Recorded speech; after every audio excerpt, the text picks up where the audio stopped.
Hello, and welcome, guys. Welcome in to the D&Debrief number 4, where we'll discuss what happened in the 4th episode of our campaign, Ballad of Ennersval. Welcome in. Hello. I see some old faces, some new faces. Hi, everybody. Hi, Darkwold, Applesauce, Schnoo, Dip. Hi, Super Gator. Hi, Messy, Lovesick. Hi, Cat Parrot. Welcome in. Hi, Rebecca. Hi, Meldrum. Hi, Messy. Hi, everybody. I hope you're having a wonderful day. And let's go say hi to our players. Oh, same boat. I just got on Friday, and I'm like, okay, cool. Yeah. Hello. Hello. How are you guys doing? Good now. Well, Chad, Artie will join us if he can later in the evening.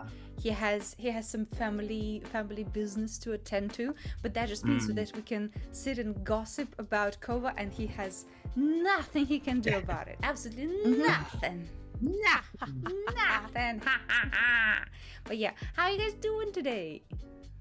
Good. How are you doing? I'm good. I'm tired. Yeah. Listen, I sort of kind of forgot that I had to finish my Alneric painting for the edit. So this morning, as soon as I finished work, I was like, oh shit. And I was just like furiously painting. And then I was furiously editing, and then I was furiously sending it to Doig. Because here's the thing, guys. My computer takes the episode that I edit, and then it renders it for 20 plus hours. It's quite fucked up. Dizzy, oh my god. Hello. Welcome in. Hello. Hello. Hey, Dizzy. Wonderful people joining us. Welcome in, guys. We just started. How was your stream? You played Sekiro, right? I hope you defeated everybody. Hello, welcome in. So yeah, my PC renders for an ungodly amount of time, and Doig was like, "Hey, just send it to me." And you know what? Doig's PC renders it for 30 minutes, and I don't know if I'm supposed to be happy or very pissed. Both. Yeah. Did you said secured our little hearts off? Hell yeah. Yeah, from now on, it will only take a couple of hours to render, because you can just send it straight to Doig. Oh my god, that's like, that's so nice. That's so nice. Because, Jesus Christ, it's a lot. It's a lot. Well, at least it works, so hopefully, actually, it's supposed to be rendered already. I think Doug said this. Yeah, it's about 30 minutes. So after the stream, I will probably be able to actually publish the 4th episode on YouTube. Sorry guys, it took a little longer than usual. I was working a lot, and I did not have time to finish my paintings. Yeah, no worries. I also didn't have much time to finish painting. Always remember that you guys make the schedule. So if you need more time, it's perfectly valid. And just like I was doing earlier, I was watching the VOD on Twitch.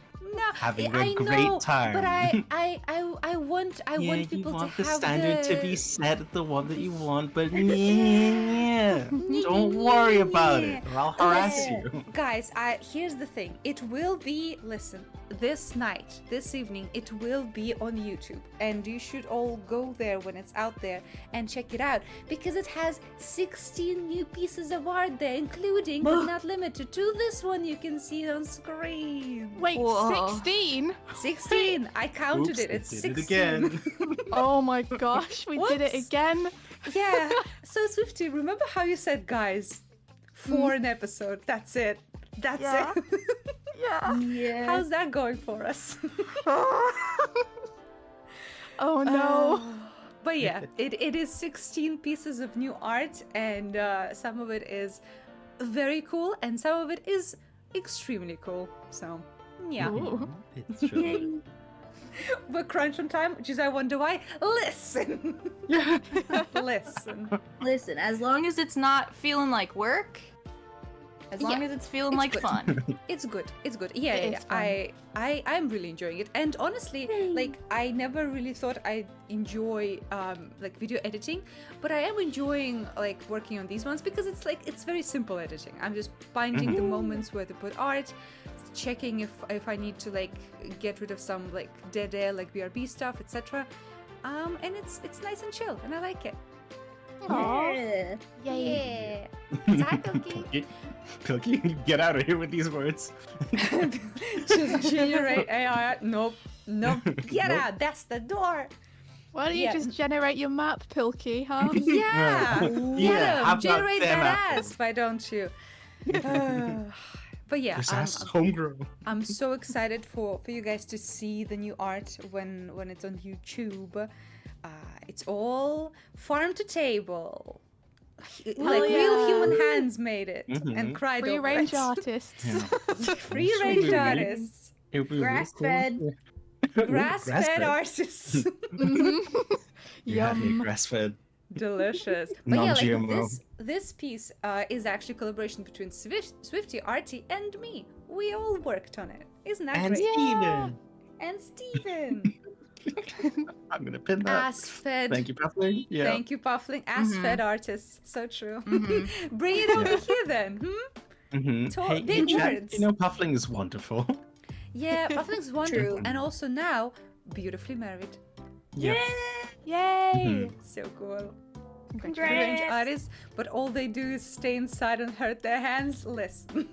Yeah, speaking of Gotta hurt call us hands, out. I have part of my old beard stuck in my finger. I'm just gonna take care of that really quick. Part of your beard? Oh no. Yeah, I get splinters, so when I shave, Yeah. yeah. Oh no, that sucks. Hair splinters are the worst. They're so scary. I have no idea what that means, but it sounds very painful. Yeah. I get them sometimes because I have an undercut, and so I'll shave I'll clean up my undercut, and then I'll find like I'm scratching the back of my neck or something, and then I'm like, why is my finger in pain? And it's like I got like a tiny hair What? just Yeah. stuck in me. It like penetrates your skin? Yeah. Mm-hmm. Oh my god. The Also- worst thing has been like walking barefoot and then not cleaning up properly, and then my toe. What? Oh, What? yeah, it happens like too you often. You guys are opening new horizons of pain for me, which I had no clue existed. I'm not sure I like it. I don't like it actually. Also, and I thought Reb couldn't become hotter and cooler. Reb has an undercut. God damn it. Right. I'm reeling at this new Reb law. Yeah, this new Reb lore will have to, we'll have to circle back to it in our own time Yeah. and think about how cool Reb is. Yeah. Undercuts This rock. art is amazing. Yeah. So the sketch was done by Swifty. Artie did the colors and the lighting. I did some finishing touches. I did a little bit of like slight rendering, adding some shadows and the silly decorations on stage. Because it was like empty stage, one guy, and I was like, let's put some silly, stupid decorations. Yeah. Good stuff. It Anyway, looks so good. thank you. Well, yeah, thank you. It looks so good. You made 'cause you also made my worked sketch on it. make sense. Yippee! All right. Well, guys, it's time to discuss the fourth episode of Ballad on Ennersval. It was called Vocalise, which is. Do you guys know what Vocalise is? No, I thought it was vocalized. Me too. No, Didn't it's know. Vocalise. What is vocalese? So, for peeps who don't know, every episode so far I name based on either a term or a term of a like music or theater, or a specific reference to a piece of music, right? Vocalise is not nice. Thank you. Nice. So, vocalise is a type of music arrangement that is supposed to be sung by a singer using just like sounds and vowels, not actual words. Oh. Oh, like the song from Hollow Knight. Yeah, probably. I never Maybe. played Hollow Knight, but I suppose. Yeah, the specific one that I was like referencing is Vocalise by Rachmaninoff. You will find that a lot of my musical references will be to Russian composers because that's what I grew up on. Yeah, that's what you know. I wonder if I play just a touch of it, just a tiny little bit, if YouTube will destroy me for it. How old is it? Give you... Oh, Rachmaninoff's piece is super old because Rachmaninoff lived in like beginning of the 20th century, I think. Yeah. So this is a piece taken from Wikipedia. Wikipedia. So let's see if it is allowed.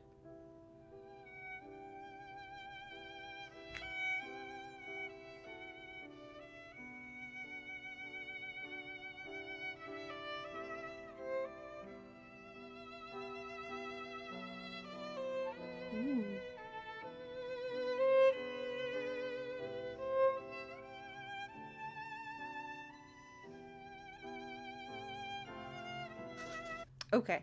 That's it for now. Go listen to Rachmaninoff's vocals if you wanna hear the entire thing. I'm just not sure if YouTube will destroy the video because of yes. But yeah, that was so a nice. link for chat.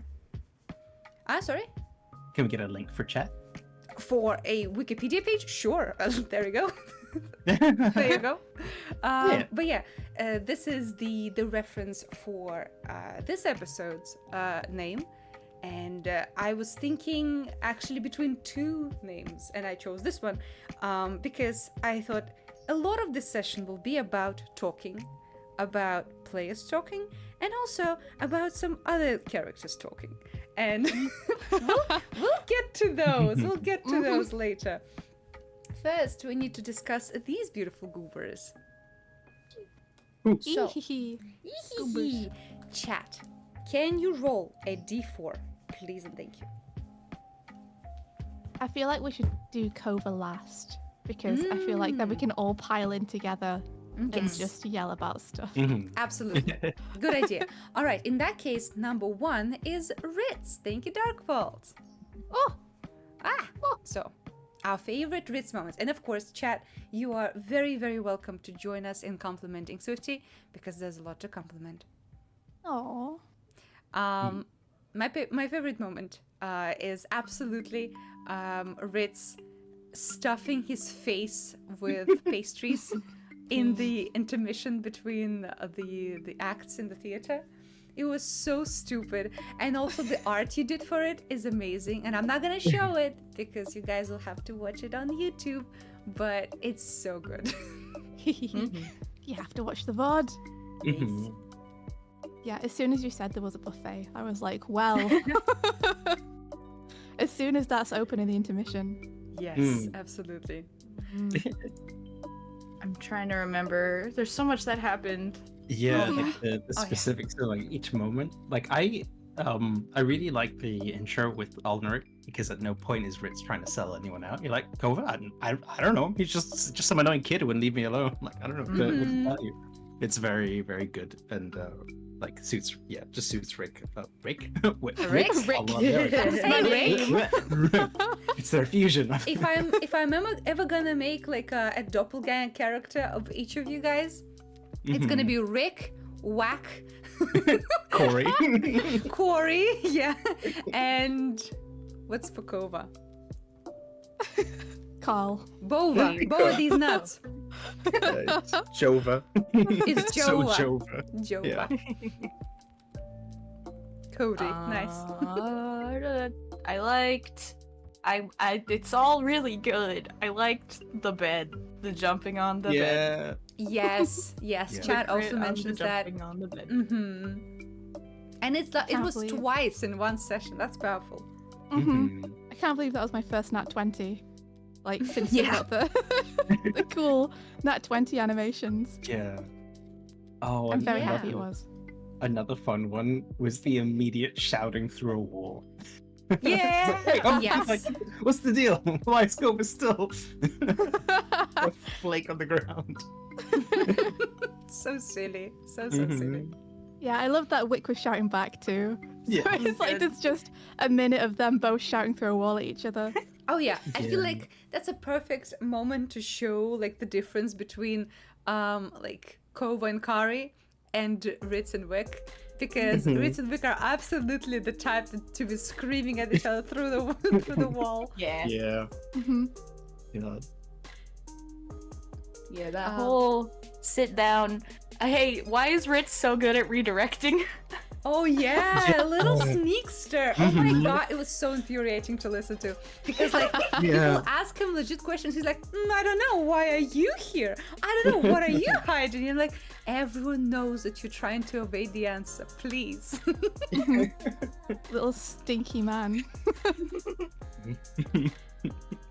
Yeah, he very almost caved under the intense Wick pressure. Yes, yes. Mm-hmm, Surprisingly, or maybe not so surprisingly, but Kova and Ritz are kind of like redirecting for each other some of these times. So sometimes we could be like so close to getting the info, and then like Kova redirects to something else, which is also important, but Ritz like lives another day. Yeah. And One more day. there's a lot of One like day.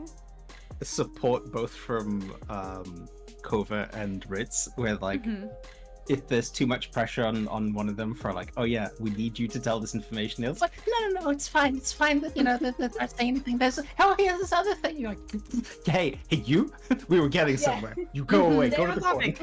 Absolutely. Yeah. Also, let's see what Chad is saying. Ritz helping the kids up the tree to watch the theater. A true rebel. Absolutely. I really liked it. I really liked it. I'm really hoping that's like the writer of the play who is like kicked out of there. He's like, no, my hard work. You can't do this to my art. And like, no, it's gonna be bitten by a radioactive day. And he's like, that's why would you do this? Oh no, he doesn't get to see his own play. Oh, that would be very sad.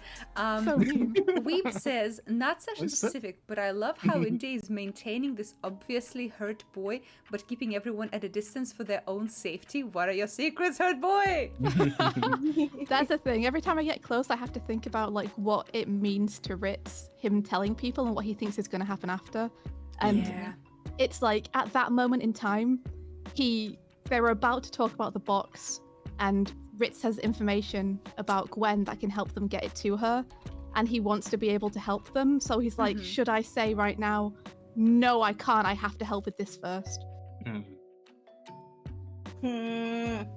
So. There's things he feels like he has to do before what he thinks is going to happen doesn't happen, because it won't happen, but he doesn't know that, so Yeah, he's constantly waiting for the other shoe to drop, and it's so sad. Archie's a little busy. He has a family gathering he has to attend, but he told me that as soon as he's able, he's rushing back. He's basically being held down by chains and family obligations right now. So he's grinding his teeth trying to get back to us. Yeah. It's like, my hyperfixation, it's finally here. It's the day for this. Well, it's this specific episode as well. It happens to be a very Kova-centric one. Yes, absolutely. Well, Swifty, what is your personal favorite moment of Ritz? Oh, I liked the big mansion robbery at the end. because Ritz was in such conflict the entire way through it. So it was really fun to play him in that moment. Yeah, and like absolutely. Try to help people with the robbery, but also like try and stop them from doing certain things for reasons. Yeah. And it's like, how could I do both right now? This is really hard. Yeah. And also, how do I have fun during it? Yeah, also. Because after listening to the first part again with the like Ritz and Ulrich, he's like, he's clearly got an operation running, and like the idea of him finding out that you were in this like quite a high value place, which may or may not be like not encroaching necessarily on their territory, but maybe on their plans. And if they found out that, oh, you were there and you didn't happen to take anything for them that they might have wanted, but like that's another problem for Ritz later. So there's all of this information happening. Like, oh yeah, I want to help out my buddy. Also, I don't want to get like further in like to criminal hands and make my life even worse than it already might be. Oh Yeah. god. There are so many problems, dude. Like, we're robbing such a high-profile place, Mhm. and Ritz is like, maybe we shouldn't take stuff, and Kova's like, well, they can afford it, and Ritz is like, that's not the problem. Yeah, yeah. Oh, speaking of the thugs, Robo says the scene at the beginning with Ritz and the gangsters is such a great insight in his life in Ennersval. Yeah. Absolutely, absolutely. Everything's so Yeah. nicely coded there as well. Yeah. Oh, Yeah. thank you. And Jada says, not this episode related, but I did realize today that Live and Learn are Sonic references. Yeah. Yeah. Yeah. Very that's good. silly. Mhm. All right. Well, if we have no more Ritz like specific moments, let's go to the next character. So roll a d2 because we leave in Kova for the last. So roll a d2 and we'll see which one of these Goombas is next. Sorry, that was Mike. Hi, Mike. Bless you. I said bless you. We'll get a new roll, Dark Horse. We'll get a new roll. Yeah. I love the lore drops as the characters get deeper into the story. So true. So Yes. true. Thank you, Weeb. So a 1, which is a wick. Ah. Oh. I tell you, there's a really funny small moment, and it's really small. It's like Wick squints at Ritz squints back and like, hey, don't squint at me. Yeah. It was just really good. Yeah. In I love general, like Reb and Wick being so fed up with everyone keeping secrets and like Yes. shaking people. Ritz shaky, Kova shaky, just like tell me everything. It was so Please. funny. That was really good. Yeah. No, I love that moment too, Shnu. I remembered that one. Mhm. Everyone in the circle. Everyone in the circle now. All right, Yeah. I'm done. Yeah. She was like a camp counselor. Everyone sits down around the campfire and talks about their problems. Hell yeah. Yeah, family. I'm so therapist happy style. you did. Yeah.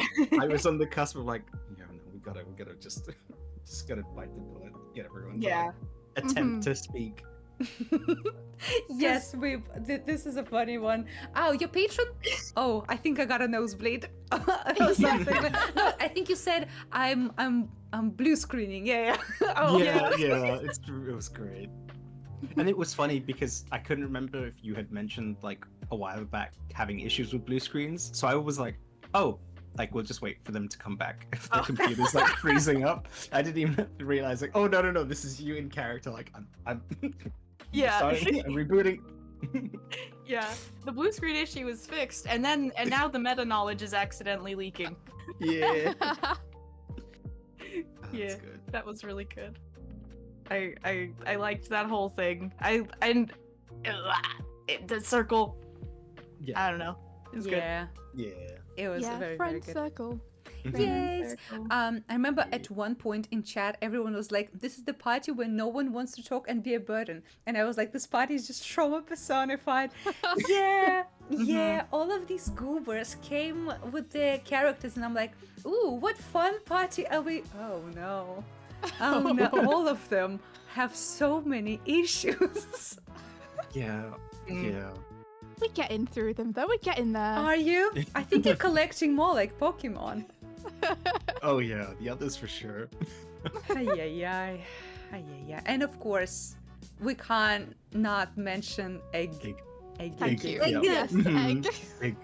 I was was- so frustrated. Why? Why just not take it? Hmm?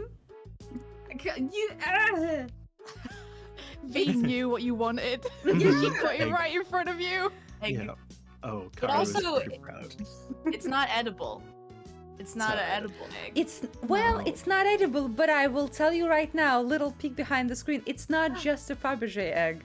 Oh Um, no! It's Big so puzzle. much cooler than that, but I guess we'll never know. And we can break It back looks- in. It's the most like, if you have this item, you're going to jail.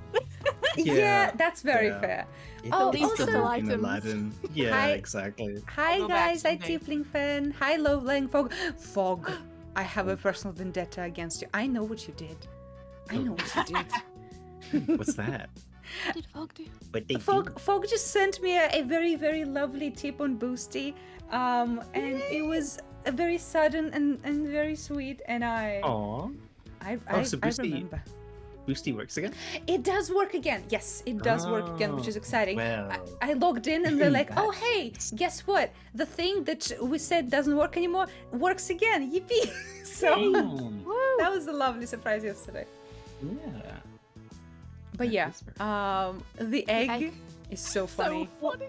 I Oh, know, so because I know I funny. wanted to take it, and then also I know that Wick has reasons for not wanting to take things, and so, but I was like, but this is an obvious like pathway to more cool stuff, and Mhm. like it's so hard to balance when you're in a campaign, and it's like, yeah, the DM has planned this criminal activity for you to do.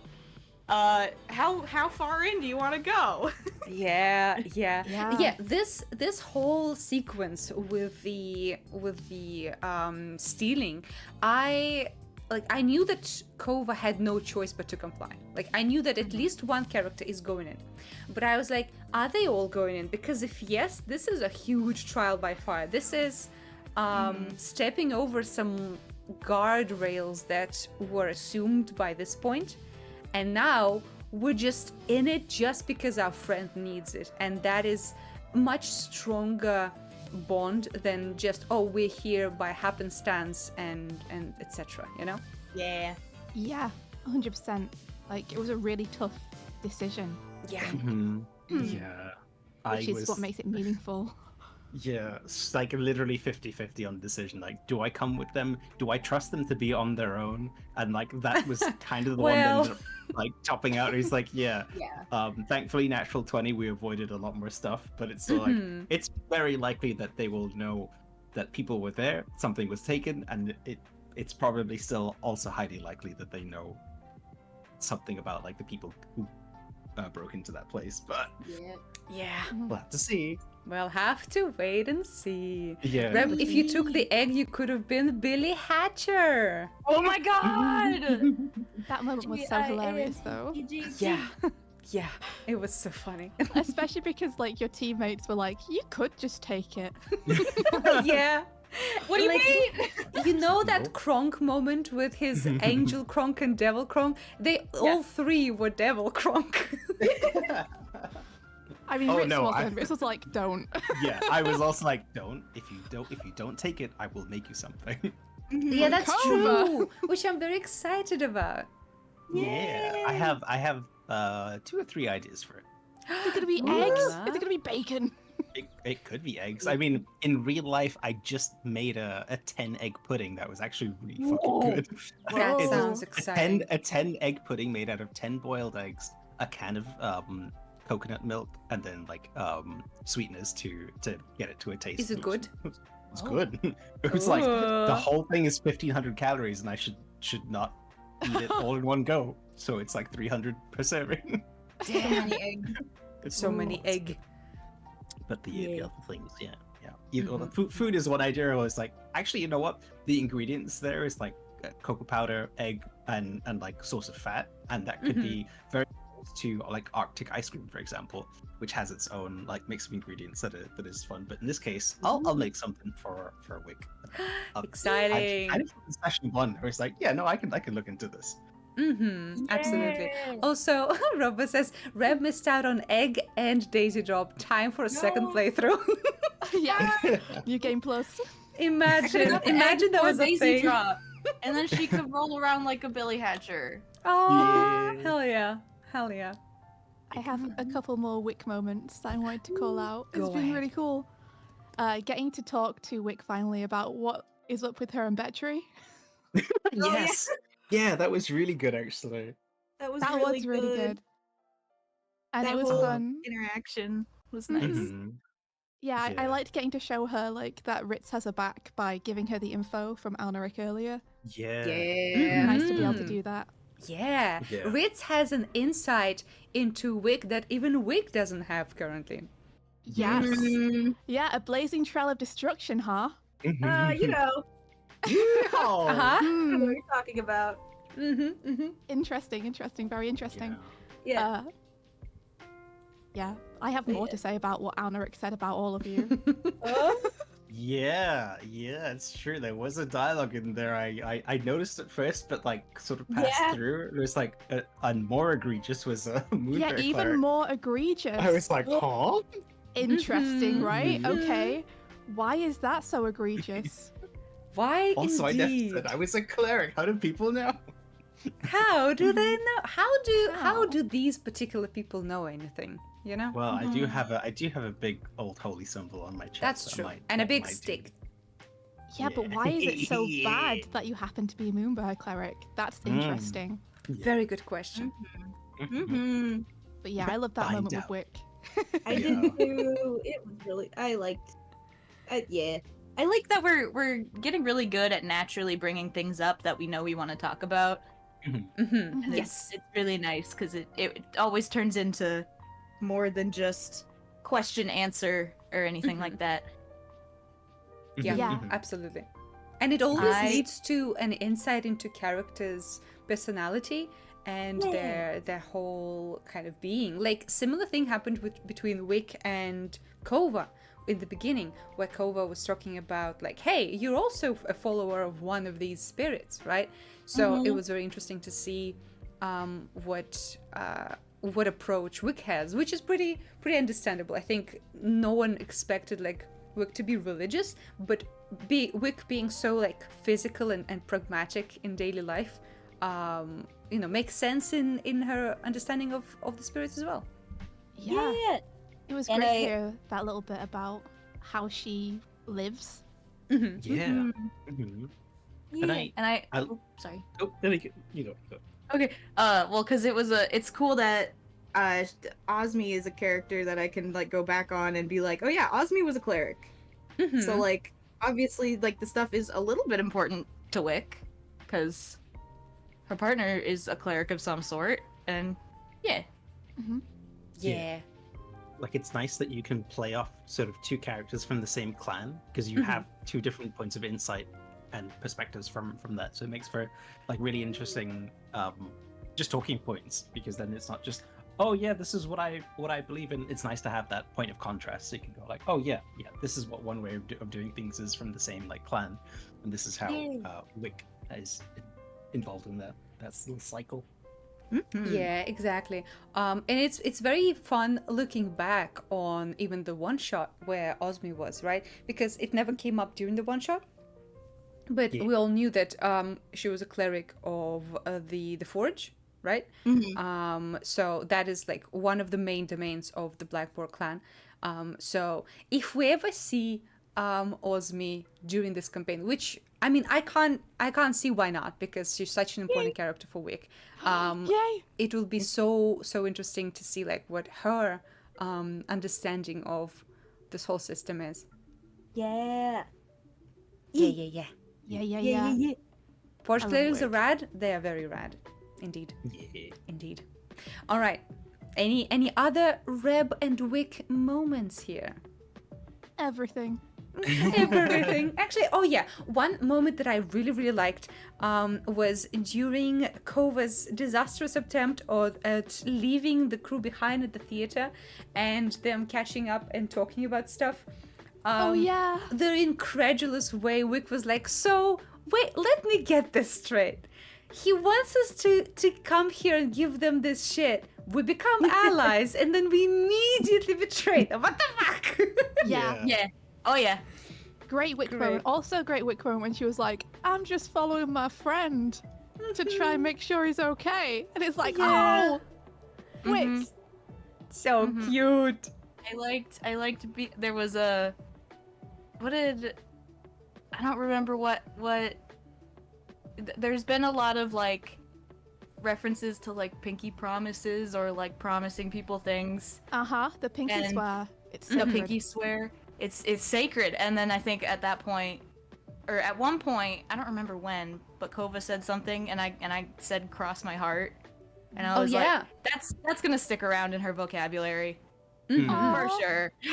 Well, that's That the is thing. very weird. Yeah, a lot about promises, right? Because Greta was even serious about the promise.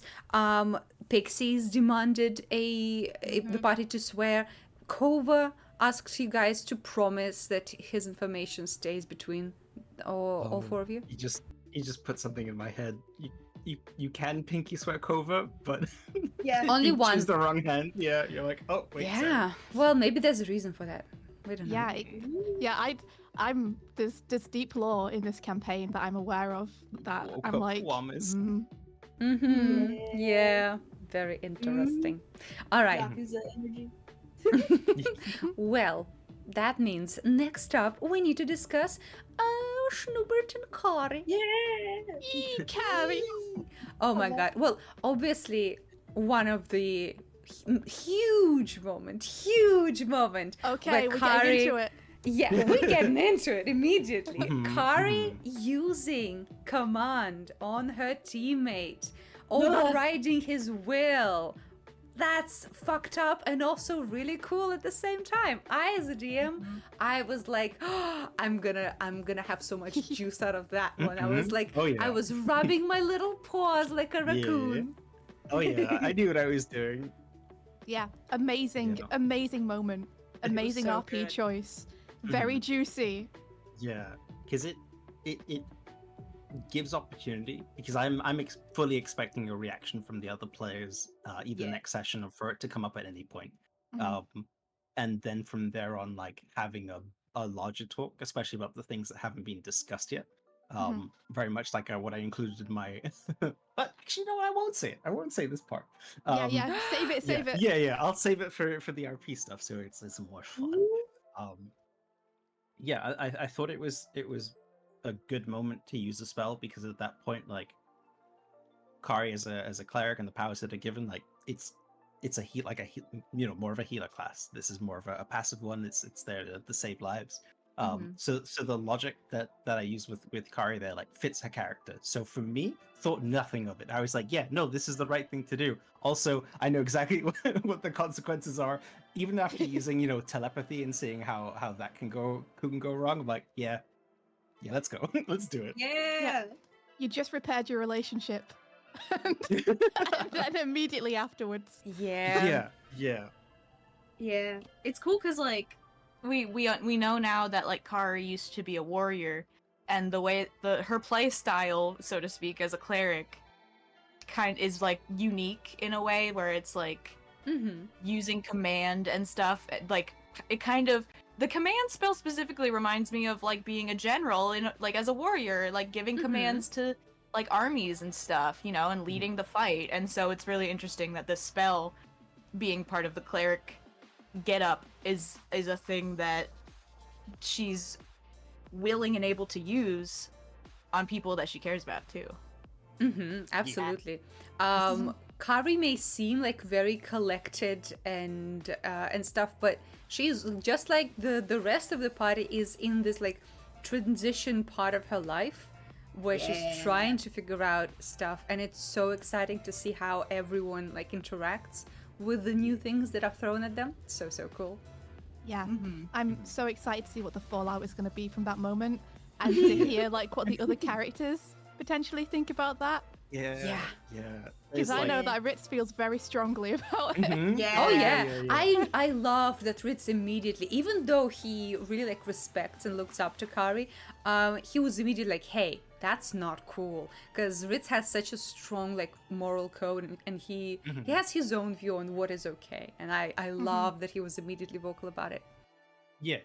It's definitely going to be a discussion of morals in that situation, because one's going to look at the other's logic like, oh, you think this is bad? Okay. Okay. Yeah. Yeah, let's open up the topic.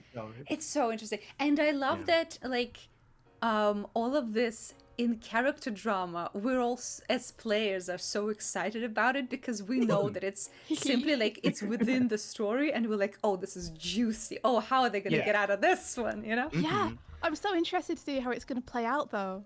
Because it's like, also, if and when that conversation happens, you know, Ritz is such a flammable character, and Carrie's so calm and collected. So that conversation, I think, is going to be interesting. I'm really excited about, like, I love a character that puts up such airs about being cool and collected, and then you find out like they're capable of the opposite, and like I'm waiting for it. I'm waiting for it. I'm excited. So cool. Also, Bulletproof Kate says, not me rewatching the Faye divorce pod like 3 times to try and remember any potential spicy deep lore details. As soon as we did that, I immediately wrote in and implemented so much stuff. And yeah, you already saw like bits of it connecting to the campaign, even in these 4 episodes. And there's more. There's more coming. There's more. It was a funny moment here because I'm like, I know I can outrun Kova and I know I can pick him up and then like grab our stuff or like do whatever. Like none of that was necessary. Like it wasn't really necessary to do it, but that final like little piece of logic. I'm like, actually, wait a minute. This is an interesting thing I can do here. Yeah, I do enjoy that amazing Kari decision. has such a like propensity to try and influence things without like physical force, whether it's mental force, maybe whether it's good or bad that she uses mental force instead is not the question for today, but it is very interesting and I like that. Because when I looked at the spell, I was like, I know that in combat it's like it's a turn, so it's like a second, a moment, like it's something that's extremely short-lived. A turn is 6 seconds. 6 seconds, but it's still like it's 6 seconds of just like a little stop. Yeah. And that was all more of like for any kind of like impulsive actions and stuff like that. Like that's when I thought about the spell. And that's for more like serious moments in stuff. But like I feel like, hey, we were just told about a character who has a warlock's patron who is very sus, and Ritz has asked Kova in this moment, like, hey, can your patron like harm you and the party? And he went, it's not out of the question. So we know that like there's trouble in any capacity, knowing that he can be kind of taken over by this thing. So in that moment, I'm like, yeah, no, that's sus. He just literally told us what can go wrong potentially, or like what is happening in these times. Yes. Like he's not in a state of mind that tells us if this is right or wrong, but like very much like Dr. Leafy. He's stuck in his house, like drinking himself into a stupor. Would you tell like Kari or Ritz in that moment, like, hey, actually don't break into that house because that's wrong. Actually, you know what? Breaking the law, that's totally morally wrong, and we shouldn't do that. So we'll just let him like, be in the house. Maybe he lives, maybe he doesn't. So in that moment, like that's very much Kari thinking. Well, that's the thing. That was a big part of why Gunhilda was criticizing the party, because she did like watch you guys break the law and she was not down with it.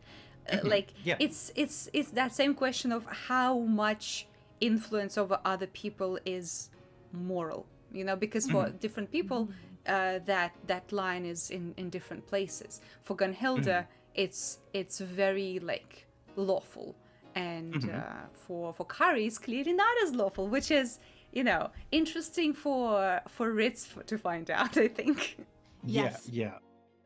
There's it was great until it wasn't. Yeah, like V will have the Kari secrets on lock to know like also why that decision was made. Well, yeah, but for the rest of you, We'll have to find out. We'll have to see. Let's catch up with chat.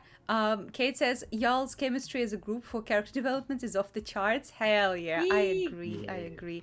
Fogg says, I wonder how the other characters would receive Kari's vulnerabilities. Yeah, we'll see when it comes up. And Puffling says, when the calm, collected one gets pushed to a breaking point, it's always great tension building, especially if they're masking and that moment is mask slipping. Yes. Yeah. Wib says, also fun to see Kari be a moral pillar in the group, but from a distant tribe, and now they're deep in the city where morals and ethics can differ. Yeah, because like Kari is also from a very established clan, one of the 4 main clans, but they do things slightly differently there, and it's very interesting, right? Because everyone's experience is so not normal. Like none of these 4 know what's normal in the city. Even Ritz, who grew up here, has a very, very skewed point of view because of his lived experience. Yeah, Ritz's experience in the city is a very small slice of the pie. Yeah. Like, it's a very specific experience. And there's a ton of different people here with different lives. Absolutely. Oh, so exciting. Shlo, what was your favorite moment with Kari? Ooh. Outside of the command spell use, because that was, I think, the most memorable for me overall. God, I have such a blurred perception on a lot of the second half. I think the other one is just coming to the decision to like join the others for the heist. That was what I was going to ask you about. Yes, that was mine. Yeah. Because at that point, it was very much like, okay, if I didn't join them in the last battle, and if I stayed at the card, like that was the sort of character's internal struggle. Like, I don't want to leave Gunhilda. I actually don't want to go out and help this crying hill giant who doesn't really mean anything to us. But if I had stayed there, the party very likely would have been downed completely. Yes. Like even me being there without a health potion would have been a really a squeaky bum moment. So having this weird heist where we're putting all of our faith into Kova's patron at this point, who is already like said like, yeah, he kind of makes me do like, you know, minor illegal stuff. And this one sounds more extreme than all of the others. We're like, oh god, okay, if I don't join them, sure, I might have like an okay time. Maybe I hang around with Gunhilda and Greta and have these sweet little moments, but on the side, it's like some, you know, I'm not going to feel right either way. So at least if I'm there, then if something does go wrong, I'm also putting my faith into. I don't know whether it's called a patron for Kari. Is it more like just her god? Yeah, it's the god. Yeah.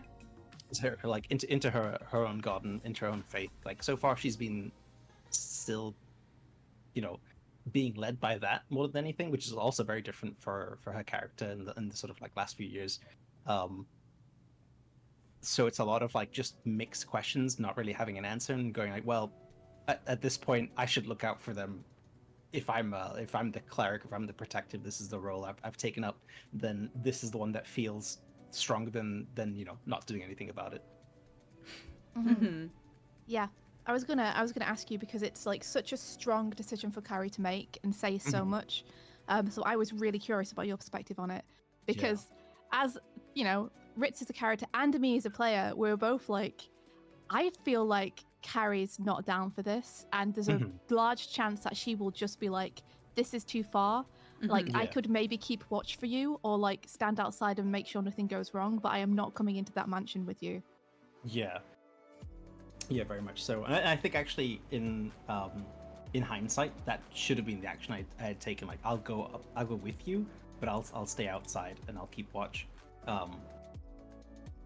Well, I'm very happy that you did go inside because I always try to push for you guys to all do things together. Yeah. Because then everyone sees something happen and everyone can have their own special moment and discuss it later. Because I would love for you guys to discuss Kari's involvement in this heist in character too, where you know, people can talk about their justification of why they joined this clearly bad idea. Yeah, you know, I don't know. It would have been like also quite extreme if I, you know, use the command spell and I also don't join them. Like, it puts such a barrier between the characters, which also could have been like, you know, entertaining for the audience. Yeah, but on this stage, it's very good to show that you guys are bonding as a group. Because I'm sure in the future there will be like conflicts between different characters in the party, and I'm excited about it.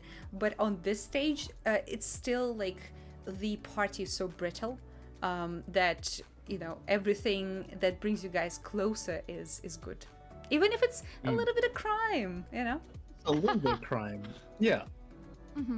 That ties into one of my favorite moments was like when Kari started talking about why she's going to Ennersval, and it's just talking about, the visions that might have been important to know about The huge reveal.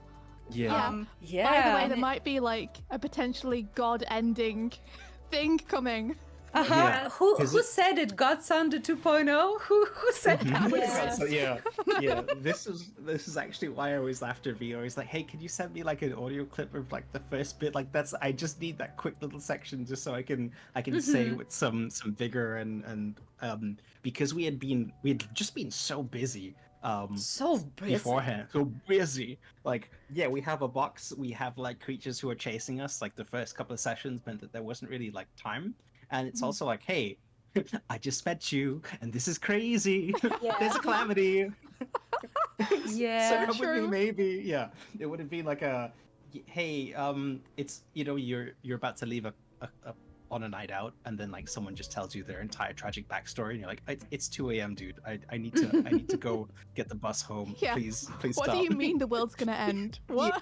Yeah. Yeah. And for a character like Kari, it's again very like a very cryptic vision, and that could be something that's happening at sort of like any point.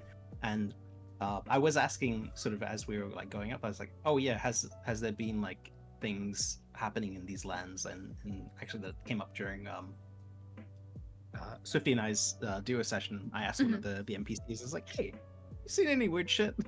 And they were like, no, not really. Like it's sort of so far like everything's as far as the conflict is going, that's the normal part, but no like supernatural weird stuff. And I was like, cool, thumbs up.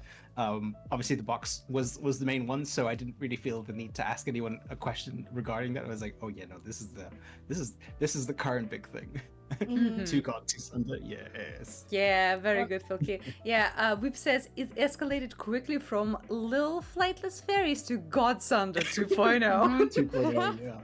Well, and I think it also tied a really good thread through like the rest of the session with like the reason why Kari decided to follow Kova, because at that point we knew that we knew that like Kova is somehow also getting information about something related to this, like through his patron or the dreams, and like it doesn't feel like a coincidence anymore that we're all hanging out. Yeah, like that information is so important to have like as a party, and also that information, you dropping that is what finally let Artie drop his lore about Kova. Yeah. And we'll get to Artie. Oh, we'll get to Artie. Yeah.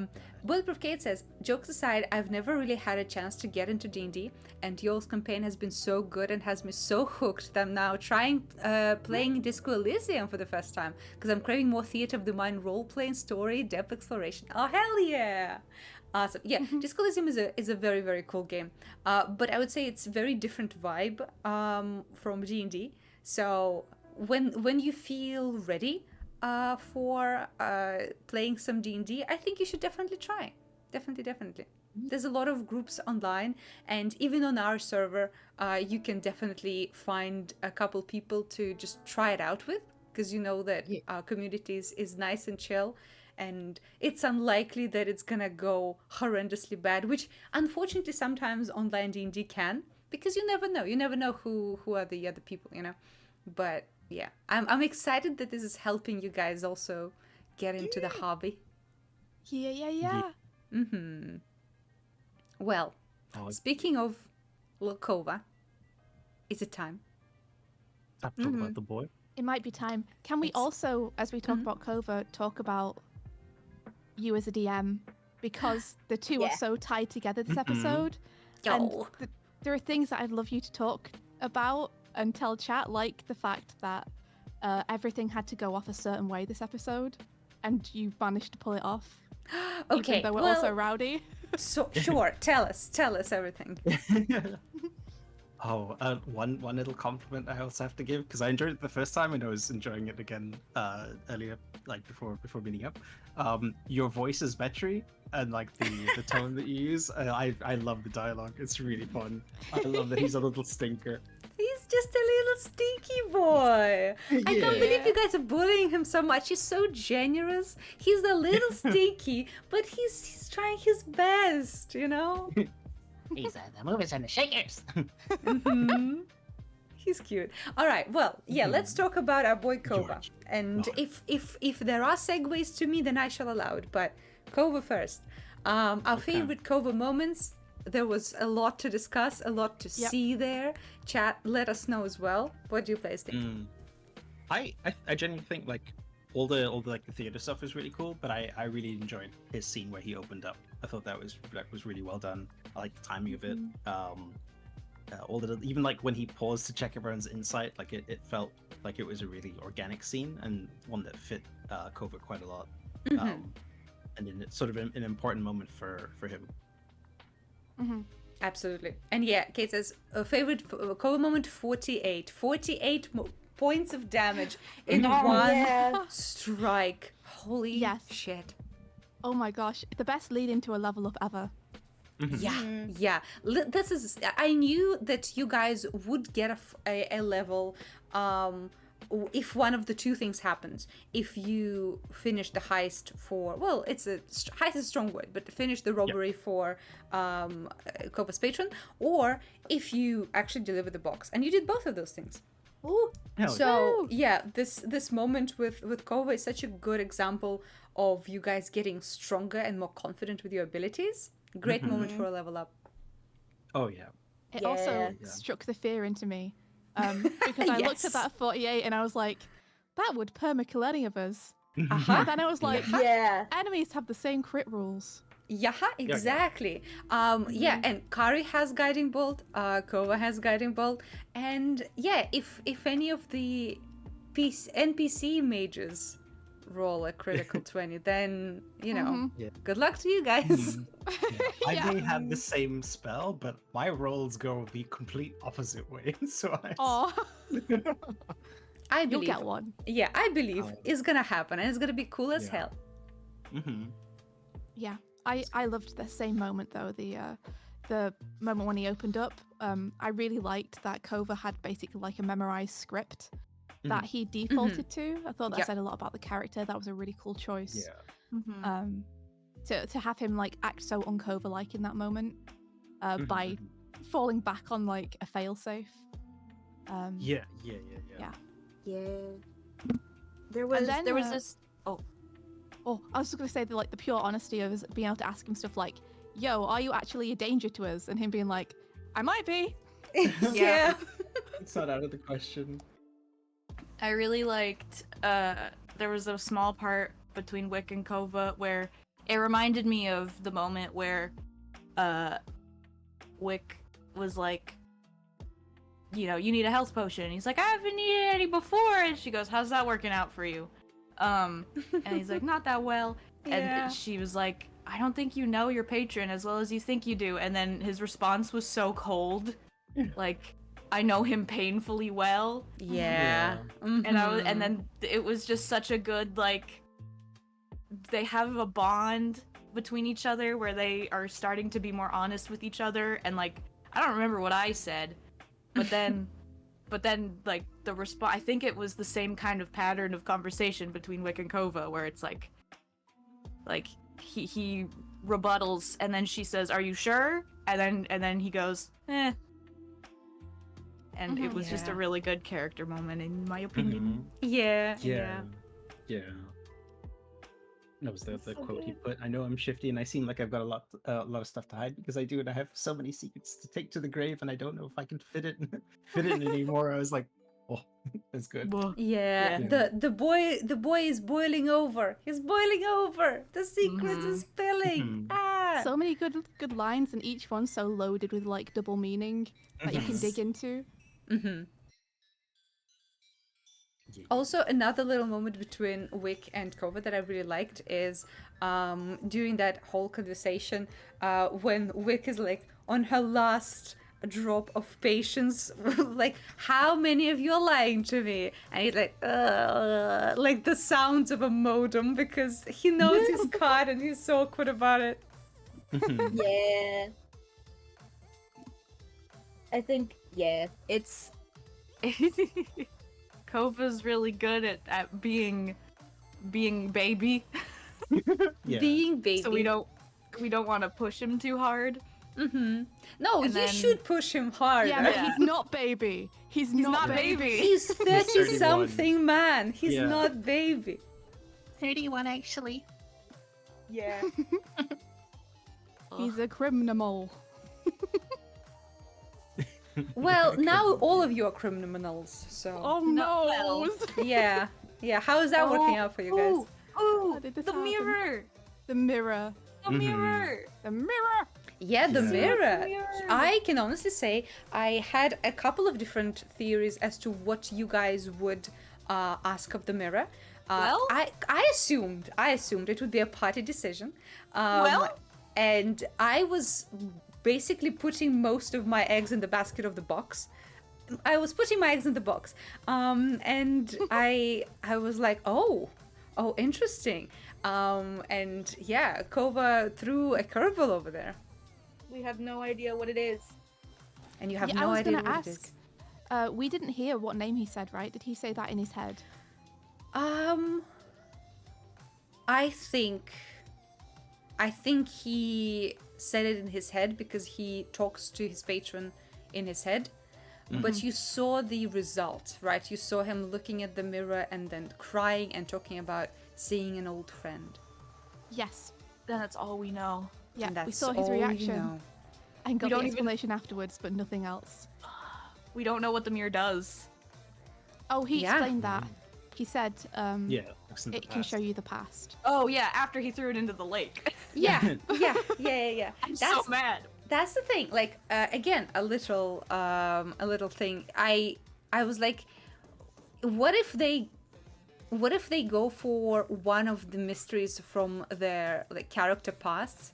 I was thinking, naive that I am, that you guys would like vote on it, and I was like, I was even prepared to give out some info on Wick if Party was like, Yeah. hey, this is what we need to know. Yeah. And I was like, oh shit, all right. Wick Yeah. Wick is pissed.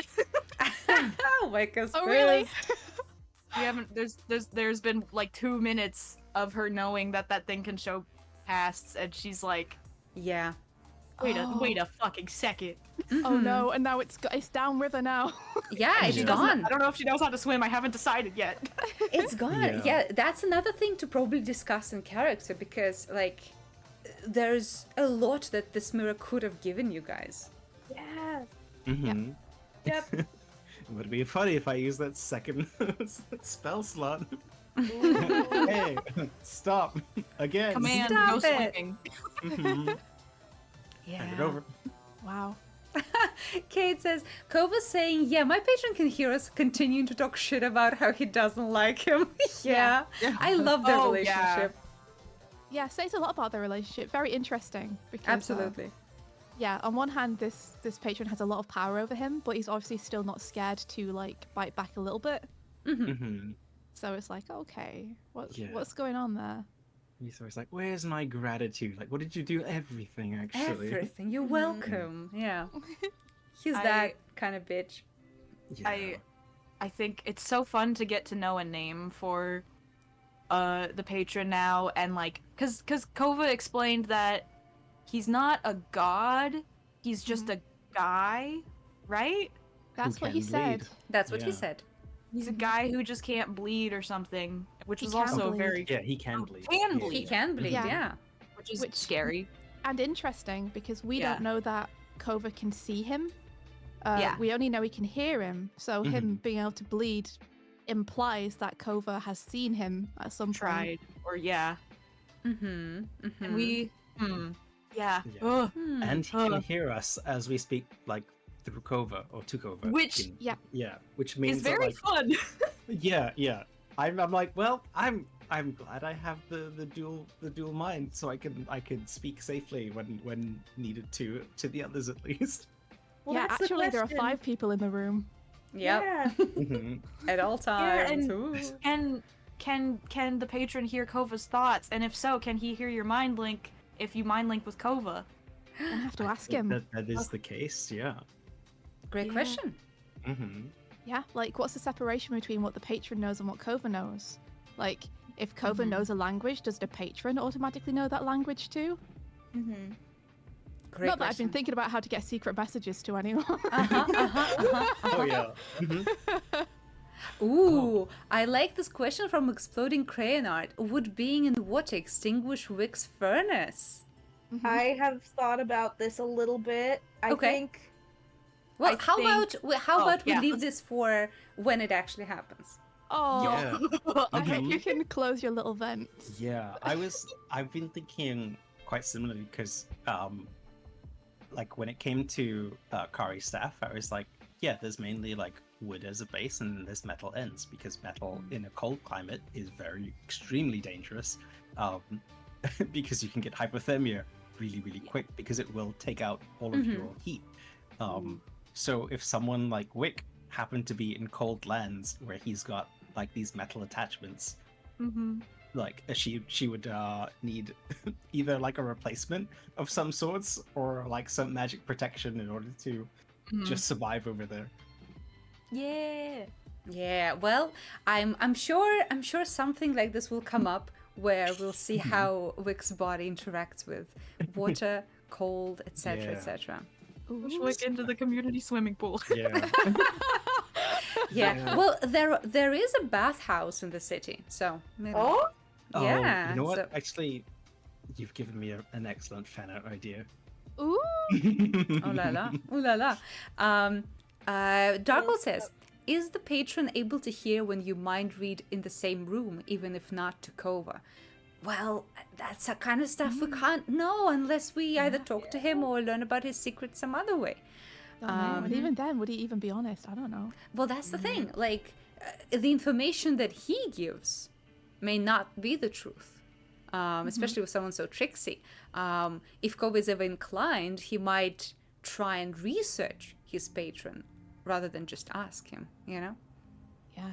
Because there might be different conversations happening based on where the information is coming from. Kate says, you know it's a good campaign when you can't choose a single beloved character. Kova, little beloved fawning halfling. Ritz's amazing personality. Wick so awkwardly badass and awesome. And Kari being such a stoic warrior woman badass. Hell yeah. Aww. Hell yeah. They're also so very cool. But yeah, that mirror moment was so good from you too, V, because just improving the vision off the top of your head, it was so sad. Yeah. I had to really scramble real quick because that's not a character I thought he would conjure up. I had some characters from Kova's backstory that I thought are high possibilities. This character was not that high on the list for me, so I was like, oh. But I definitely thankfully know enough to still give him something, and I'm excited. I'm excited. Ooh. I fully thought that you knew exactly who he was going to pick nope. because you did such a good job. I was like, wow, she must have had this prepared so far in advance. Oh, thank you. Well, that's one of the core DM skills. Confidently bullshit. yeah. Yeah. Yeah.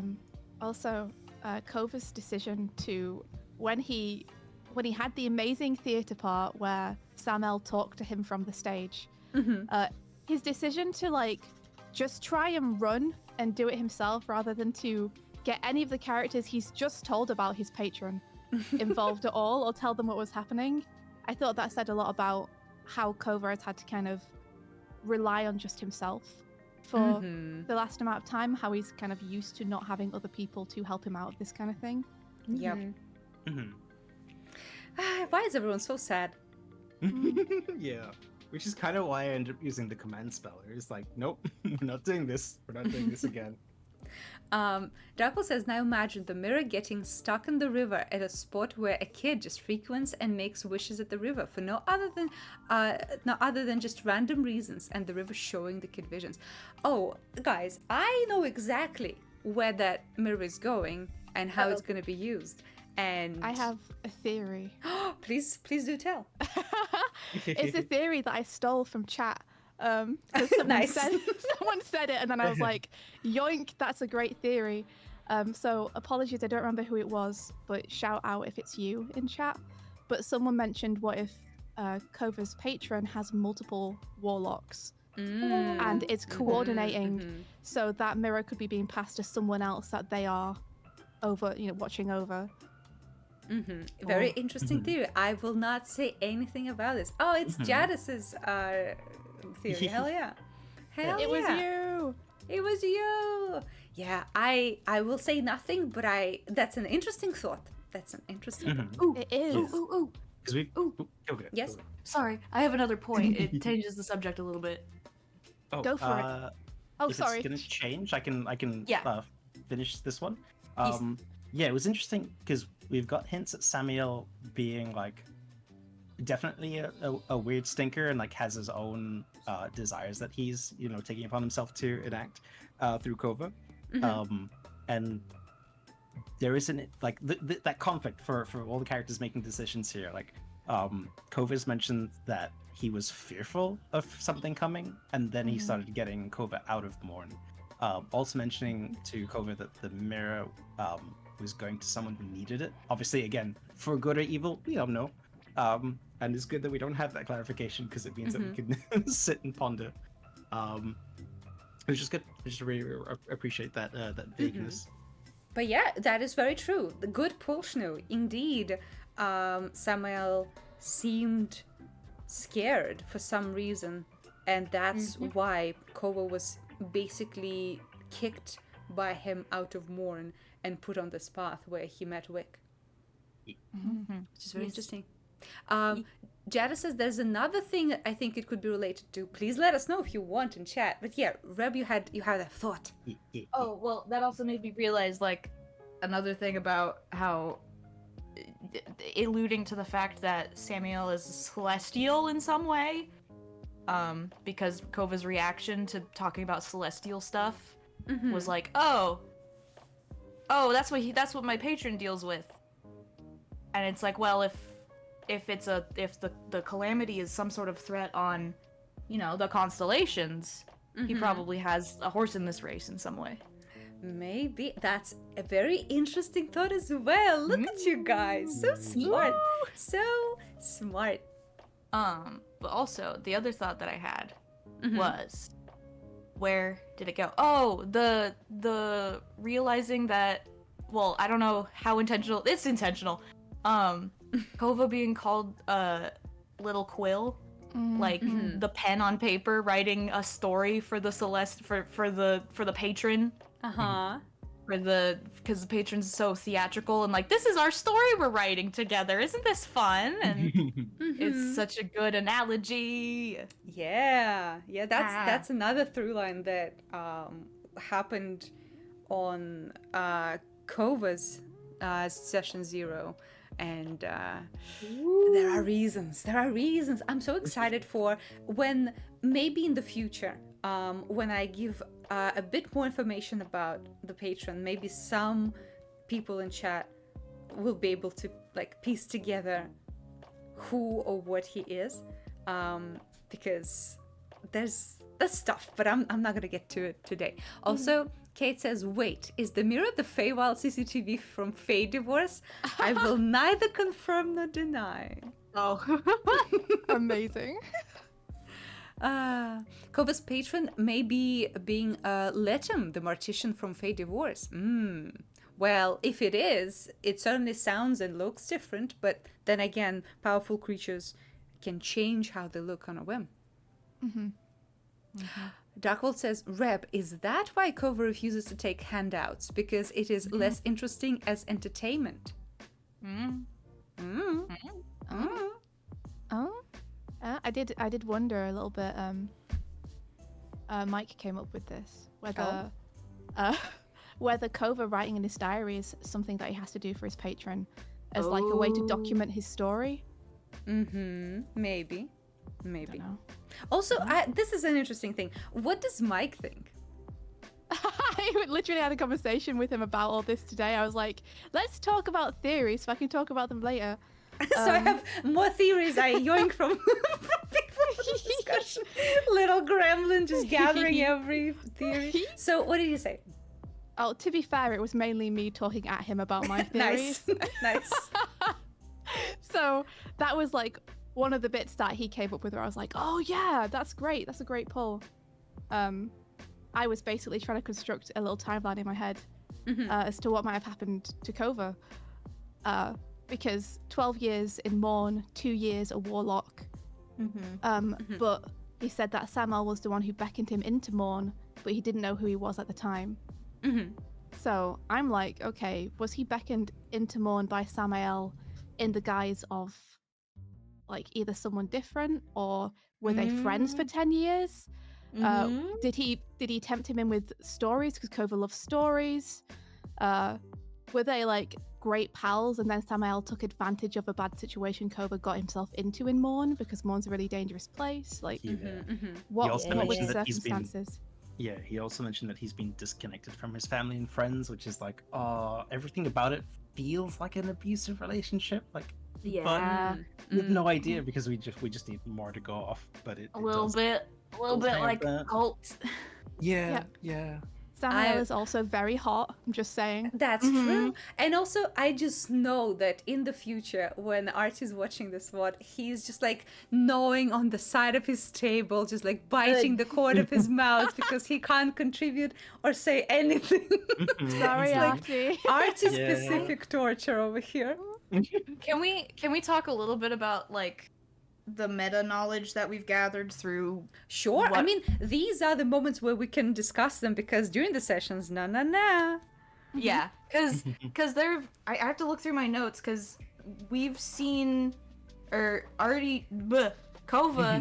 when Kova was high saw who I assume was Samuel standing at the edge of the forest. Someone with a mask. I think it was a sun mask, but it was. Yes, it was.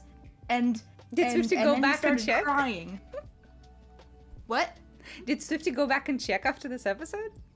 I watched that bit. No, but I've had notes and I'm keeping track of a lot of things. So I was like, yes, that's the same.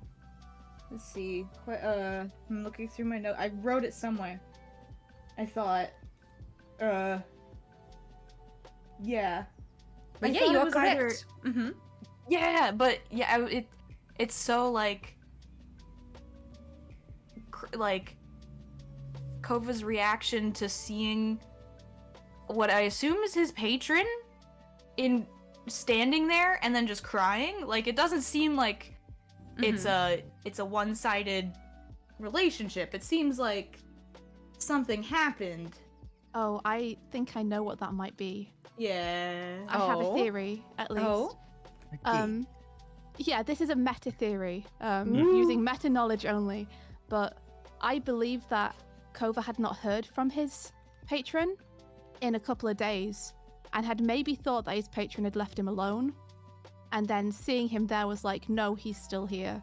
So you think it was not tears of joy, but in fact tears of tragedy and sorrow?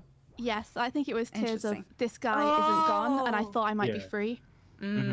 Interesting. Yeah, it does play off like either one because it feels like a character who, again, like if you're in an abusive situation, there's both like a moment of freedom, but also like, is he crying because like, you know, oh, this person who I'm so like connected with, I have no other like personal connections anymore. Like, are they sad that they're gone, or are they sad that, you know, they've been ignored?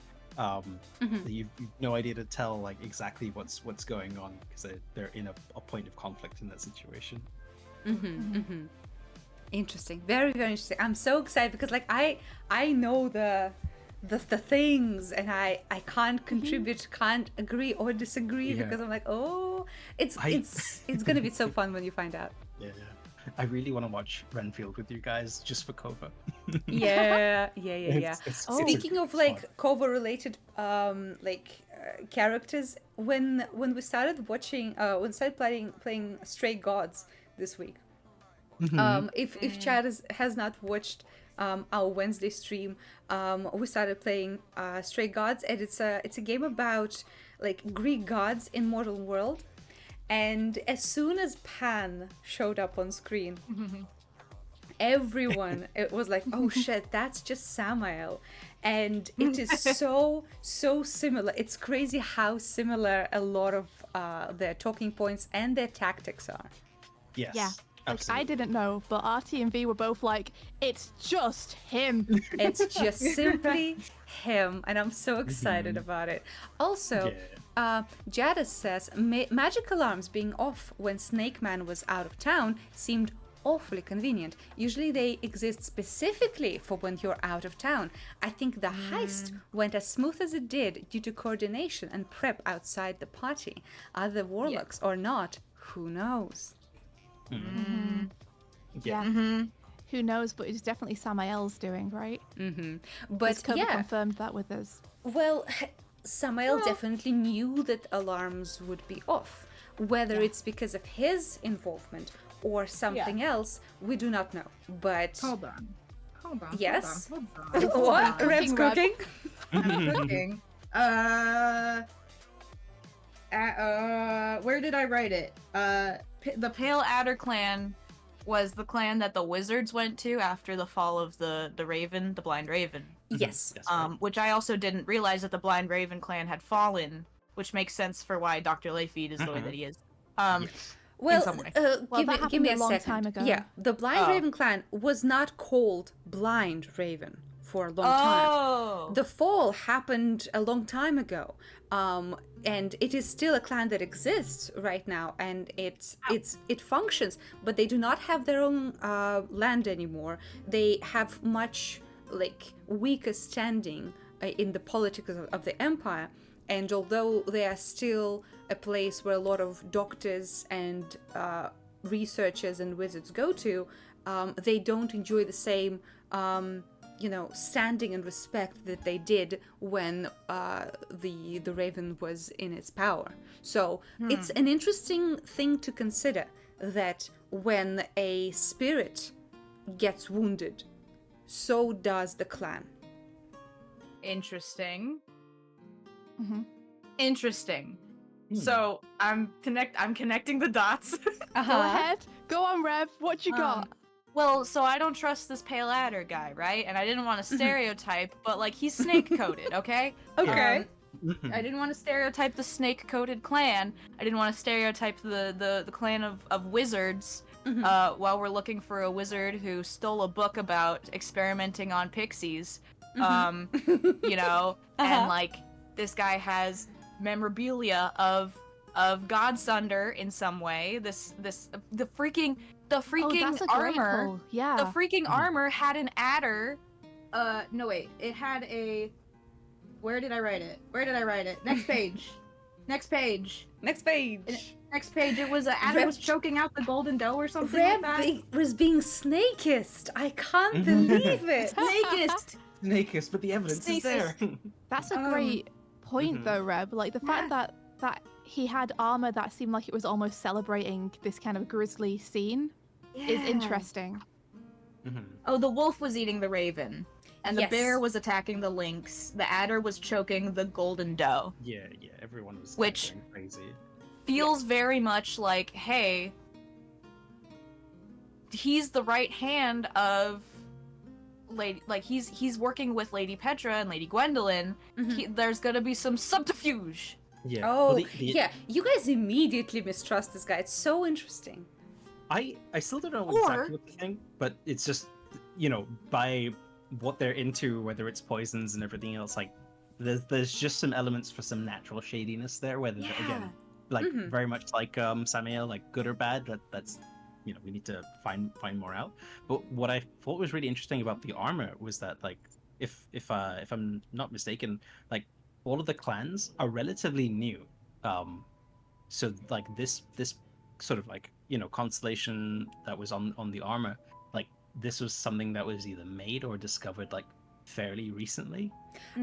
One point I will make here is that the clans are not new. The clans have been here as part of human civilization when the humans sailed here from Vitlau. It's just the clan spirits were not Right. actually deities. They were Mm. like, imagine heraldry. These were like the symbols of heraldry of main families that sailed here together. Right. Okay. So Gotcha. it's just their deification happened much later when God's Thunder happened, and humans were like, oh shit, we need something to worship. Also, thank you, Pilky, for the sub to Lovesick. Thank you. Thank you. Yeah, I was just thinking of like, because they're depicted specifically as a constellation, like it feels like something that would have been like around for as long as the necessarily like the clans or the deities themselves.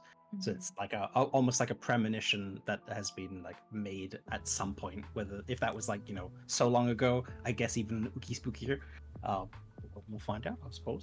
It was, But again, it like was centuries ago, though, constellations, wasn't it? yeah, constellations were also present all this time. It's just they were not the object of their worship. How long ago was God's Thunder? Around 2,000 years ago. Gotcha. A bit smaller than that, because like the Age of Shadow that was after God's Thunder was around 1,000 years old, and then the Age of Adventure that is happening right now is fairly new, which is like 300 to 400 years old. So Gotcha. yeah, about 15, 16 centuries. Interesting. I'm having thoughts. Oh yeah, I'm so so excited what thoughts you're having. Yeah, Just letting so many lines of everything, and it's really good. I'm happy that you're enjoying it, because I had months to like plan out different like plot hooks and threads out, and I'm like, I don't even know if my players will be interested in all this. So I'm excited you guys are so into it. We love it so much. You kidding me? Yeah.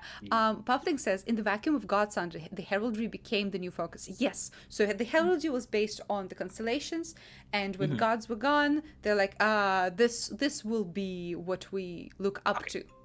Pun intended, you know? Yeah. I had that like memory of Hercules, the Disney feature, when like Hercules becomes a constellation at the end when he's like achieved godhood. So that was the thought in my head, like they weren't constellations first. Like in my head it was heraldry, then they achieve godhood, and from that point of belief, and then the stars, like all that stuff. It's all interwoven. Like one of the themes of this world is the question, where does power come from, especially like power of deities.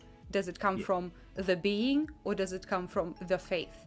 Because there is no clear answer to those, at least not right now.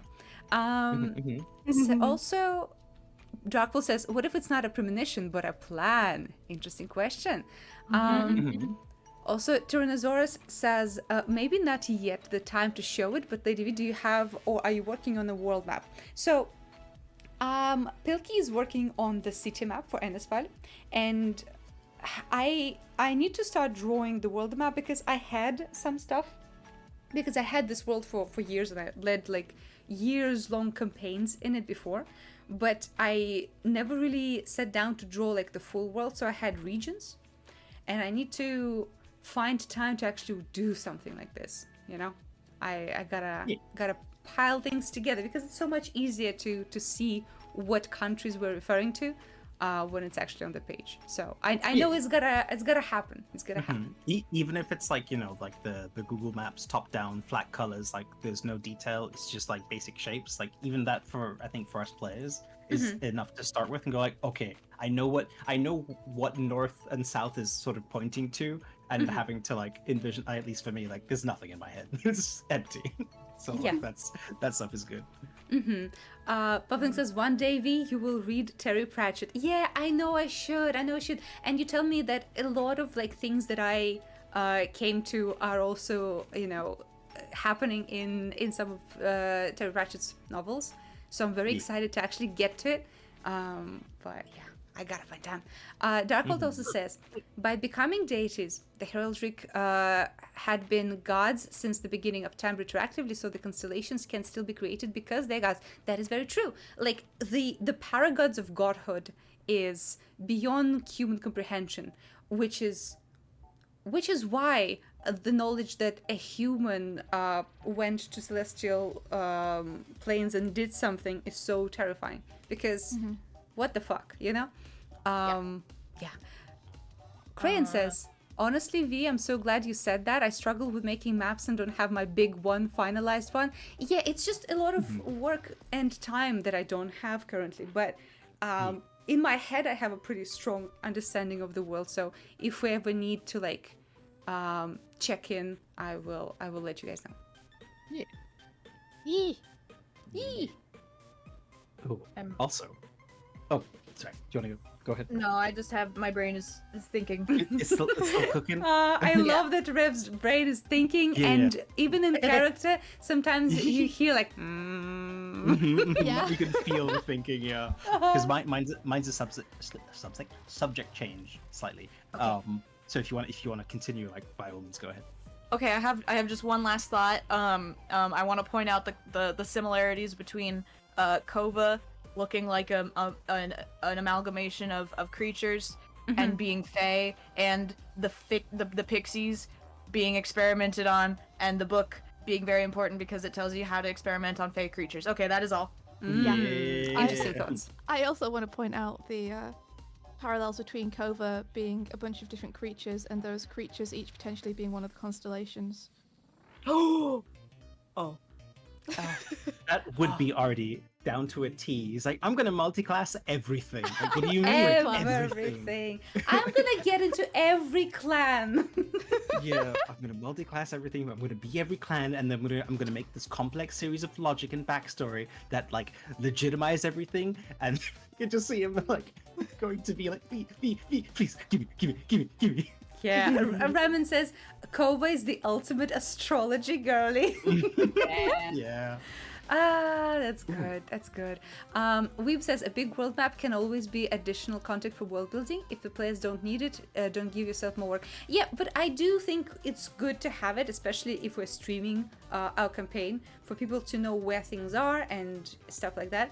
It's just I need to find time or enlist some help in getting some organized resource for some of the like countries and world lore, so people can refer to it if they want to. Because even when we did the world building streams, even before we started actually streaming the campaign, I had people talk about like how they would like to use the world and run their own stuff using the stuff that we made. So I would like it to be something that people can do, but currently my schedule just simply doesn't allow for that, you know.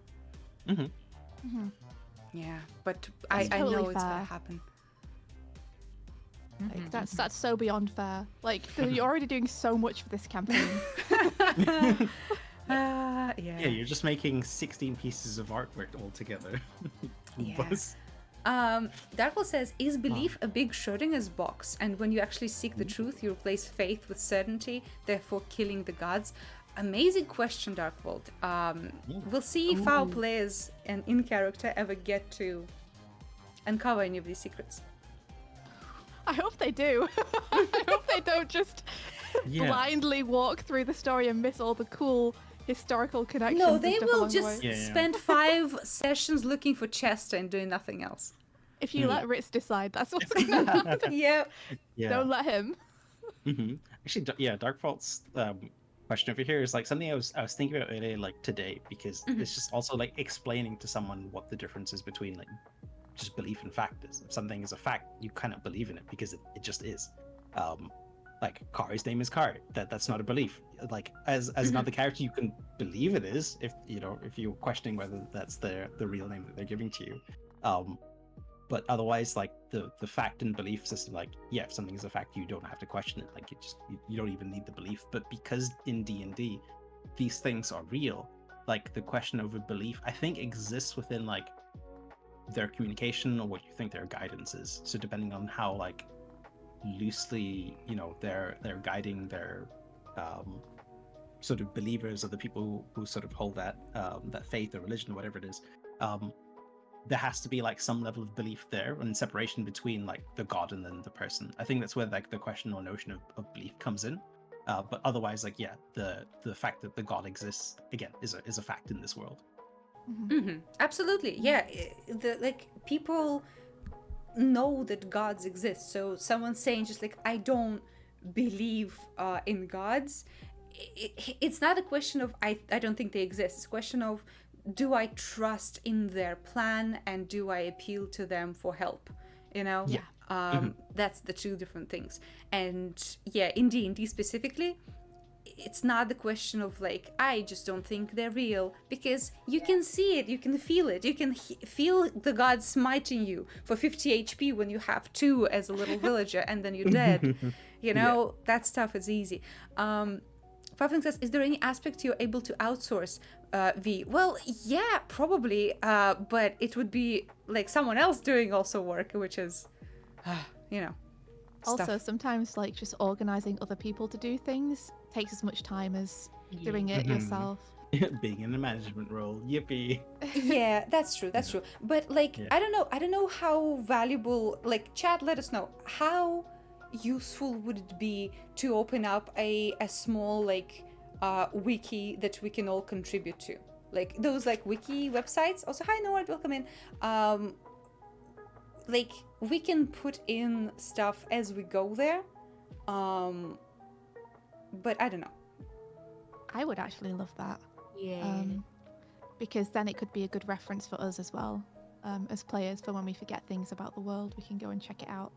That's true. That's true. But it would be a lot of work. I definitely would not be like able to like do most of it. I can do like editing and checking the information, but by God, I don't have time to like write a comprehensive wiki. So I don't know. All right. Well, I'll think about it. If I open it, it's gonna be something that everyone can contribute to, and we, you know. We see how large it gets. Yeah. Alrighty. Yeah. Did we? Oh, we just like completely move on from Kovo. Did we have any more Kovo moments? So I think we've had them all of the key points. I'm forgetting like the subtleties. There were so many big Kova moments that it's harder to remember the smaller ones in between because my brain keeps clicking into the big ones either side of it. Yeah, it was a really strong episode for him. Yeah. Well, I'm sure if Artie joins us later, he'll have stuff to say. But in that case, we can move to fan art. Oh, yippee! Wait. Yes. Have we complimented the DM enough? That's true. That's true. Yeah. I mean, we kind of talked about me. Okay, sure. Okay. What's the whole thing where it's like you were like, oh man, I'm nervous about this episode because things have to happen a certain way. Yeah, that's true. I talked about this a little bit afterwards. Because there were so many like important bits of information that players had to get. I was really banking on things going a specific order, because if they go to the theater, they get to see the main trio in one of the little rooms, right? If they see them, they should hopefully decide to go to them, hopefully during intermission, because the second act refers to the fact that Ovid is gone from the city, right? So in my head, I have this like Pepe Sylvia kind of situation where I have these like strings connecting, because there's also things on the outside of what players know that are happening like consecutively as this is happening.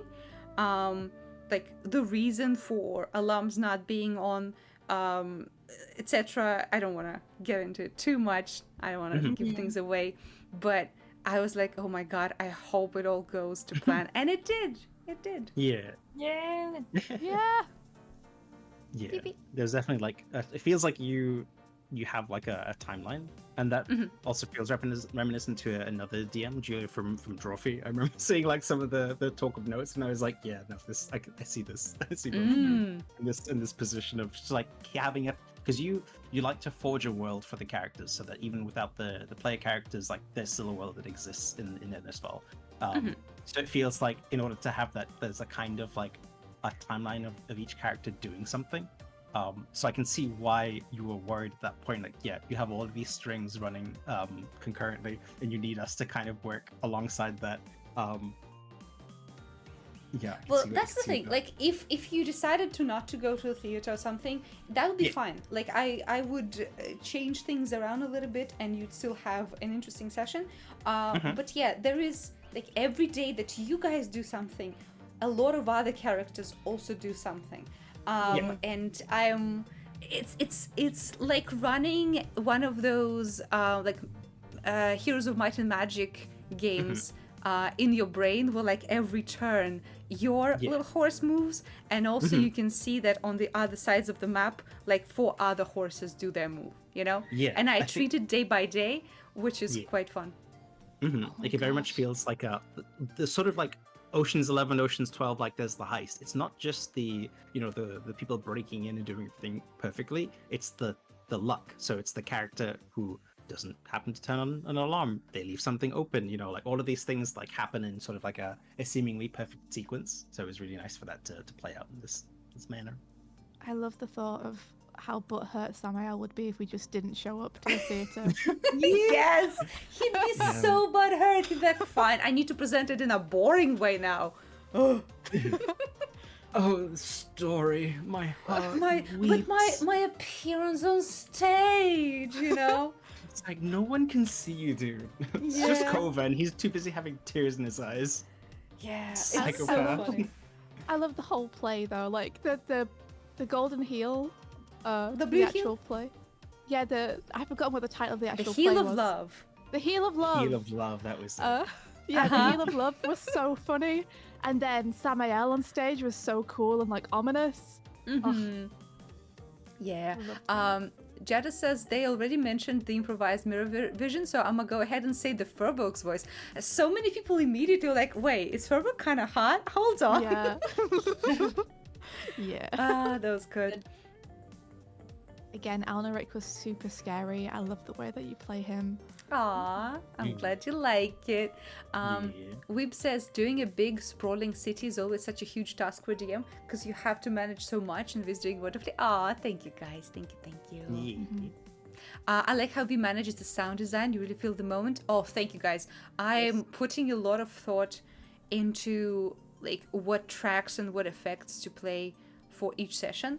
I'm doing a lot of testing beforehand, and sometimes I have to really like change gears on the fly.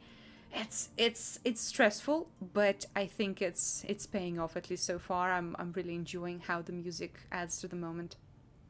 It's so immersive and so good. Like, I wouldn't have guessed that you were stressed out about it in moments at all, because you choose amazingly every time. Kate says, wait, Furbolg. The Furbolgs were given to Leton the Mortician. Dun dun dun. That's true. They were. V is way too good a DM to be a real person. That's true. I am ChatGPT. Beep boop boop beep boop. It's really funny. I was really tired during the Furbolg bit, so my own, like, I have notes for all the other characters that were there. Furbolg, green and tall. That's it. That's the only note I have. Green and tall. Green and tall. Lost in the haze of the heat. Jada says it's still early days, so I understand having NPCs there to bail the party out of a werewolf or alley fight situation, but I am looking forward to a dire situation like that, but without a safety net. Yeah. Oh yeah. I guess Ritz kind of was bailed out from the alley fight situation. Yeah, he was. A little bit. Yeah. Yeah, kind of. It seemed like Alnaric was pretty done anyway, but yeah, the fact that someone was there to, like, you know, in case something went wrong or was just sticking up for him, that's a big deal. That doesn't normally happen. Doesn't happen often. Yeah, Alnaric was not. Yeah, a little Dilf. Alneric was not in like looking for a fight. Alneric is not the type of guy who wants a fight. But yeah, Virik, the Dilf. Chad immediately was like, "Oh, hello, Hello there. hello there." Yeah. Yeah, I'm excited to get to chat to him a little bit more. Oh yeah, Maybe I should get a name for who he's looking for. I don't know. Yeah, this guy, this fella. Look He's at him. like, yeah, I'm just looking for a young dude, long blonde hair. Like, yeah, okay. Yeah, does not ask any details, then realizes Mhm. later that I probably should have asked for more details. It's Oh, just that's classic funny. Ritz. Yeah. I can hide behind my character when I make stupid decisions and just be like, oh yeah, he was so dumb in that moment. Mm-hmm, I think that's fine. You just had a pretty like big tense moment, so the fact that Ritz wasn't really thinking clearly, totally valid. Yeah, exactly. Yeah, it's all the character. It's just good role. Yeah. Yeah. Okay, Dad, he's is cool that looking. you? Yeah, maybe. I don't know. I don't know if he's anyone's father, but you know. All right. Are we done with DM moments? Let me think. Trying to think. Yeah. It was all so good. I mean, the fact that Heal of Love play was a Spider-Man like callback reference that was fantastic. Oh, I'm glad So you liked silly. it. Bit by a Yes. radioactive deer. Yeah, bit by radioactive deer. I was like, when I was writing the scene, I'm like, I'm just gonna make it stupid. Good. Yeah. Yeah. I love it. With all of the tension like happening around that was fun. That was very good. Yeah. Now no one knows the actual story of the blue heel, so Riz is gonna have to tell them. Yeah. I guess Ritz will have to actually tell them what the story really is. Yeah. Yeah. Because even as Kari, I'm like, this is dumb. As a player, I'm like, yeah, happy, clappy hands. Yeah. Mhm, Oh. mhm. Oh, we didn't get a chance to talk to Lady Petra, but I'm obsessed with her. Oh, cool. are you? And her chair.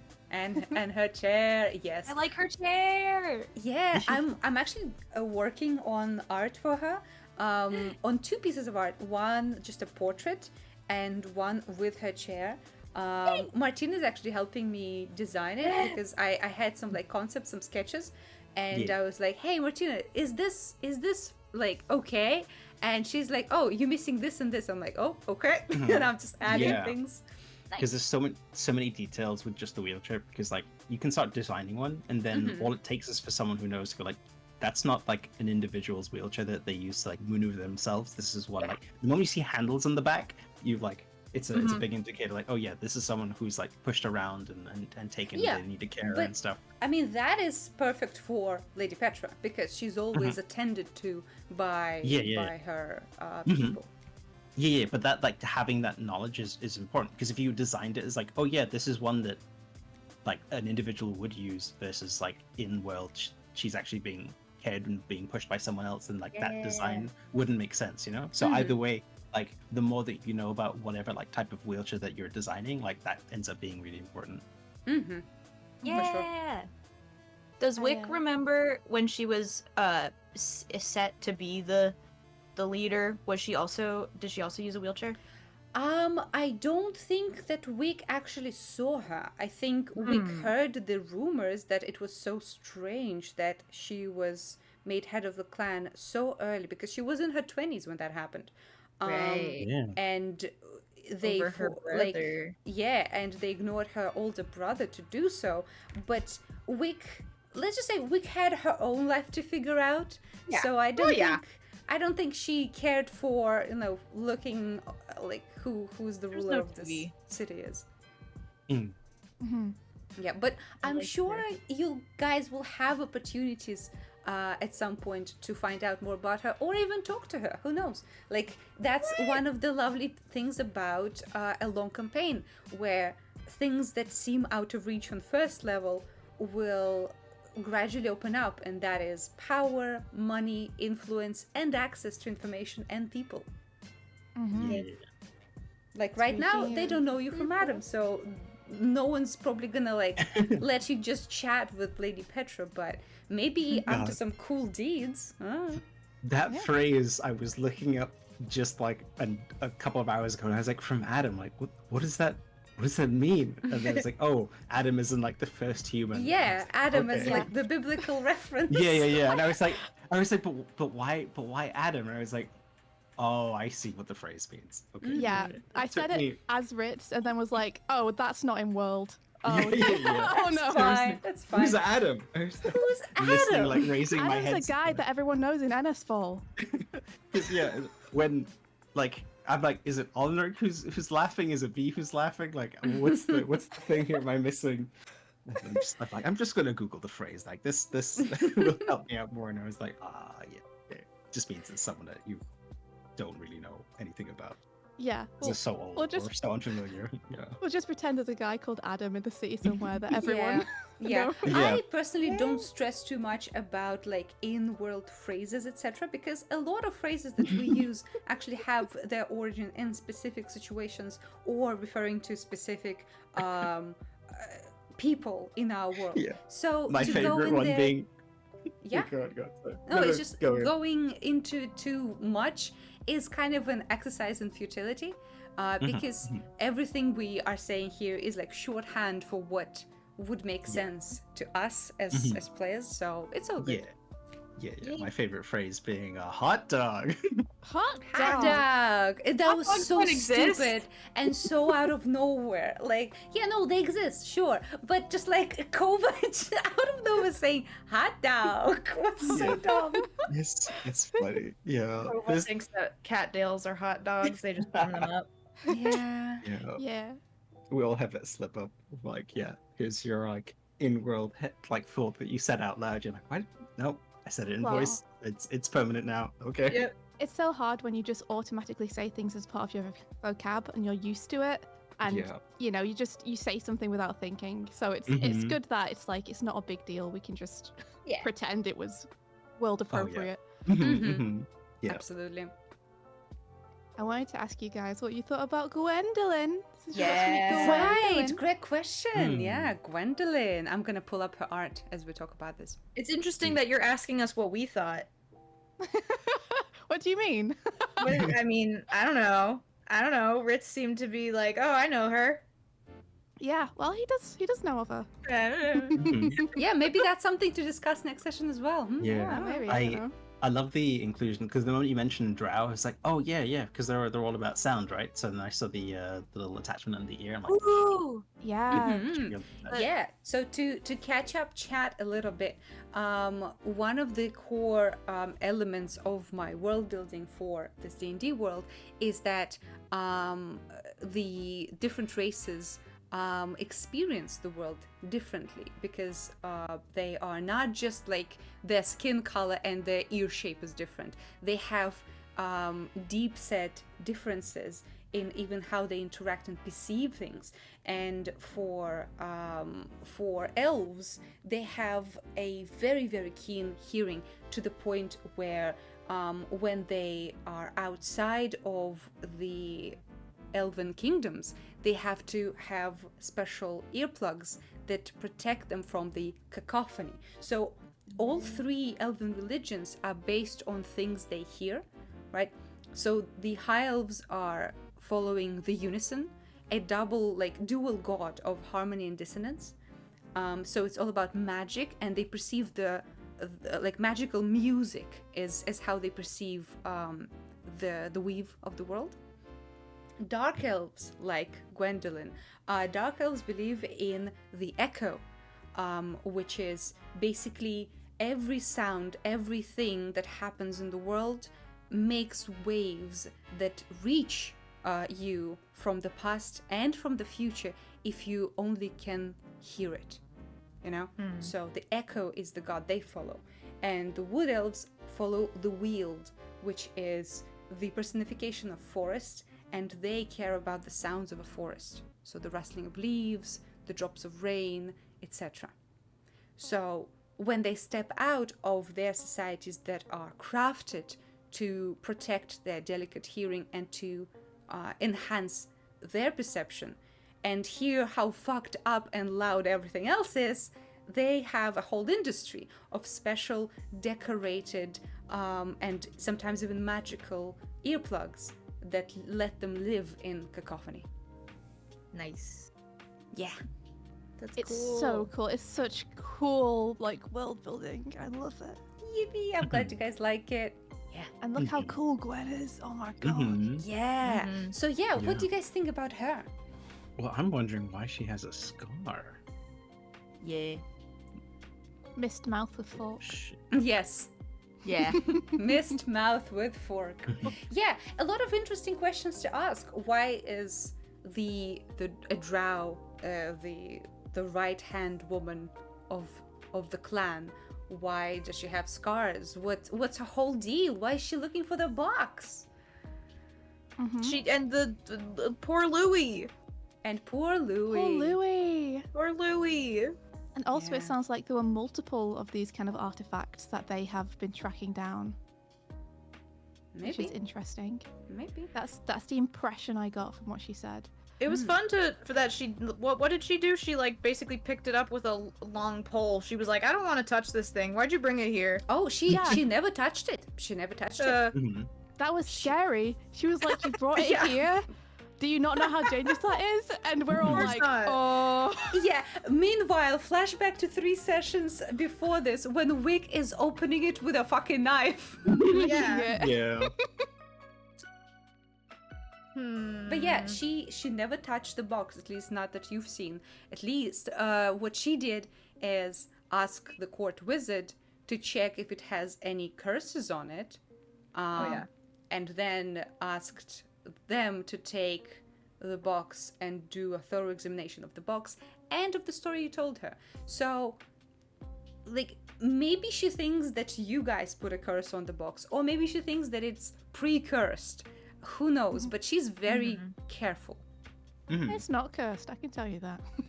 Yeah, Ritz is chill. Like, it's cursed. Yeah, it's fine. It's not Yeah. cursed.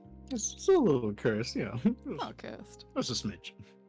Yeah, Wick licked it. This Yeah. spy master was like, I'm not touching it, and Wick like, nah, nah, nah, nah, nah. Yeah. It tastes like dust. Yeah, sure does. Or I'm ash. excited. Like to get to beat Gwen again. Ah. Yeah, you get to actually talk to her and maybe find out something about the box that you've been carrying for 4 episodes. I have plans of what I want to say to Gwen. Oh, really? You do? Yeah. It very much depends. These are the thoughts I had straight away. But we did do a heist, so it does depend on the outcome of that. Of the words that I will choose. Interesting. I What is the thing that you want to discuss with her? If you want to give us a sneak peek. A little sneak peek. Well, we've just done a pretty massive favor, I think. Yeah. Yes. We've done a very big, important quest, not only for the city, but for the world, and clearly something she was concerned with. And we have 2 party members who are in need of some healing. Ah, we cannot that. currently afford. Yeah. Yeah, well, she did say that she's gonna give you monetary reward, guys. Exactly. So yeah. Yeah, but I kind of want to like talk about it almost like separately. Like even though the like that comes out of like the cost through like the tax. But I feel like doing our what's the word? Civil duty or civic duty, is sort of involved within that series of acts for the public, for the government that fall into this category of being like a tax-free action. So I'm gonna think about it in that front, and Yeah, sort maybe. of ask and make an appeal for their healing separate to this sort of gold reward. All I'm so right. happy All you right. thought of it. I'm so happy you thought of it. All right. Reb, you had a thought. Well, I'm nervous about. So, my thought process right now is okay. We're gonna go see these people that we're gonna form some sort of an alliance with.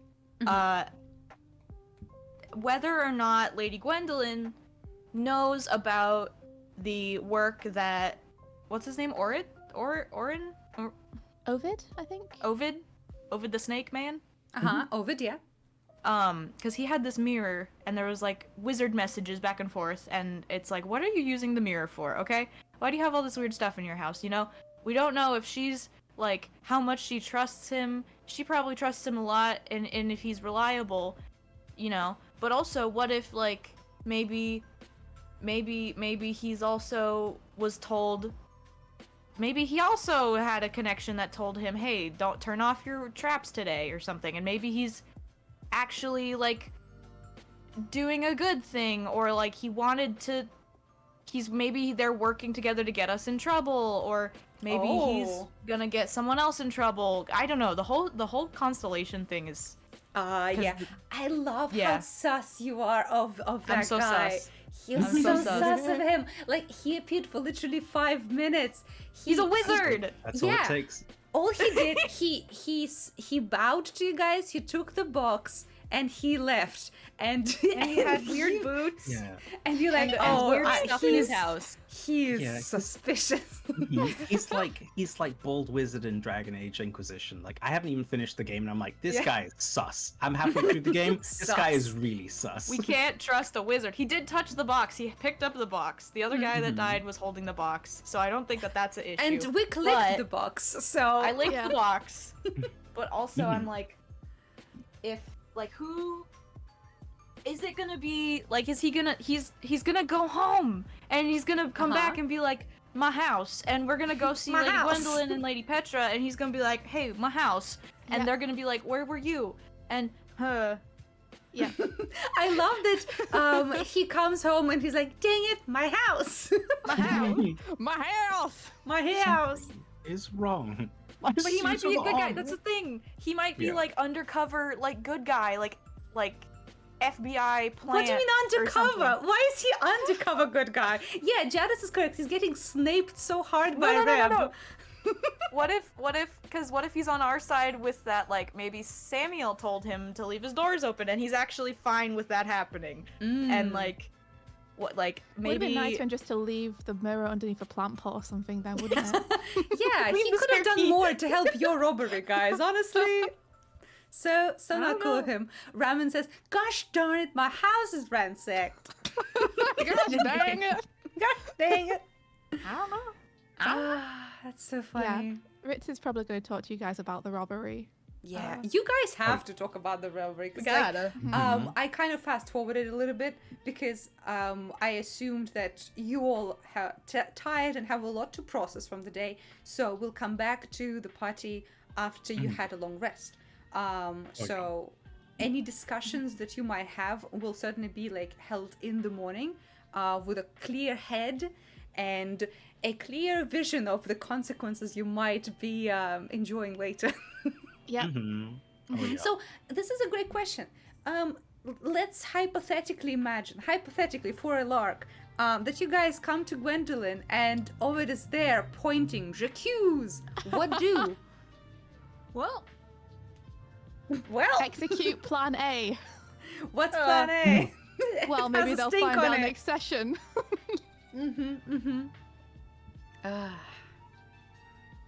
Everyone in Wick's inner monologue has a cowboy accent. Canon. Yeah. Oh, speaking of Wick's inner monologue, Wick, it's gonna be your turn to like do a what happened on the Ennersval last time. yeah. Ooh! Oh, I'm so excited to hear about things from Wick's point of view. I'm It's so gonna be excited. fucked up. It's gonna be fucked up. Well, here's the thing. Everyone's been very detailed so far. You do not have to actually be that detailed if you don't want to. I'm not like, you don't have to cover every detail. It's up to you how much detail you want to put in. It's just like a brief summary of, hey, this plot point happened, we did this, we're now here. You know? So no pressure. Do it however you would do it. There's no wrong way to do it. I'm excited that it lined up this way because I'm taking this week off from work and stream and stuff, so I can actually be like, yes. Yes. It's so funny. I didn't intend for Wick to be such a puzzles character, like, because I as myself I'm a puzzles person. I love a mystery and a red string board, and I love taking notes and connecting the dots, and it accidentally became that wick is the same way. Mm-hmm. And like I haven't like done like because I gave her a notebook where she like keeps track of stuff, and I haven't like RP pulled it out and like had her write things down, but she's following some puzzles of her own. Oh yeah. Well, yeah, And beginning of the next fun. session might be a good time to like for a Yeah. week to look at her notes and kind of put things together, because you'll have a little bit of downtime. Finally, for the first time in 4 sessions, you have downtime in a safe place. Yeah. Well, safe. Well, relatively safe, especially after Yeah. you robbed someone. Yeah. I didn't. We rob don't- Someone. I just broke and entered. Uh-huh. Yeah, technically, well, I guess Kova still has like the spices or whatever. Yeah. Oh yeah. Yeah, Oh, yeah. Kova has all of the criminal activities under his belt.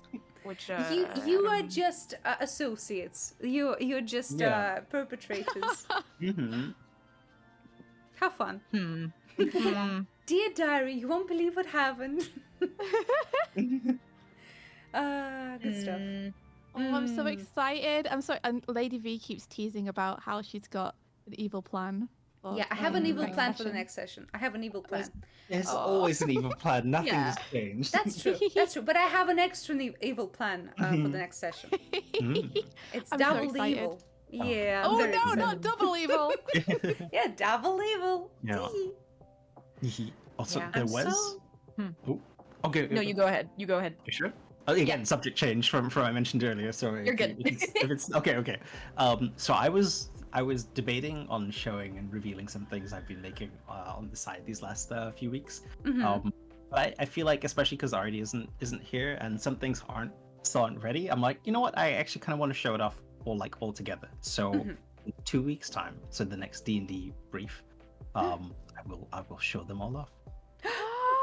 Gasp! We have a time. We have a date. Mm-hmm. Oh my god! Exciting. Yeah. It's a date. Exciting. Yep. Chat is this, Riz? Chad is this Oh. Riz. Little tease. Snooze. Yeah, I was like, I can give more sneaky peekies, but No, I think it's actually, at this stronger if point- you just show everything together. Mhm. Yeah, absolutely. Yeah, it's gonna be so fun. Maybe Double Evil cancels itself out to be good. Maybe. Oh, V, you shouldn't have. Okay, I won't. Okay, that's Oh, fine. no. All right. Well, guys, I think it's a good time for us to look at some fan art. Yeah. Yes. Okay, give me a second. I have to do my magic. Actually, before we transition over, does anyone need like a little break here? Oh, Get a yeah. snack, a drink? buy a be breaky? nice point. Yeah, it's been 2 hours. Is usually our half. Yeah, makes halfway sense. through. Makes sense. All right, so let's take a couple minutes breaky. Dehydrate, rehydrate, and reconvene to look at some art. Yeah. Yippee! As a redeem, last check. You're stretchy. Hello. Hello. Hello. Welcome back. Hi. Okay, Reb is doing the things. We'll as we wait. Welcome in, chat. Welcome back. I hope everyone has some snackies, some deliciousness, and we're almost ready to look at fan art, which I'm very excited about. Yeah. Me Yippee! too. Yippee. Jada says slight subject change. Return. The summaries have been crazy quality, but I don't think they need to be as detailed as they have been. Yeah, that's what I think as well. Like it doesn't have to be as detailed as to cover everything that people did. There's literally no pressure to do anything other than, hey, this is what happened, and now you caught up. Yeah. Yeah. Last time on Dragon Ball Z. I got some Basically, onion yeah. flavored rings. Hell yeah. Hell yeah. Yeah. Nice. Alrighty. Well, if you guys are back, let's see. You're back. Oh my god, Also, you're back. does my air cooler fan sound off in the background? I don't think so. Doesn't Perfect. doesn't sound like it. Because it's 30 degrees in here and I need to cool the fuck down. Yeah, yeah. Yeah. Okay. Yeah. Nice. All right. So, immediately we're getting with such a cute one. We're starting with such a cutie. This is by Dark Vault. This is Daisy Drop for the tiny wig doll. And you know how small Daisy Drop is, so imagine how tiny this doll is.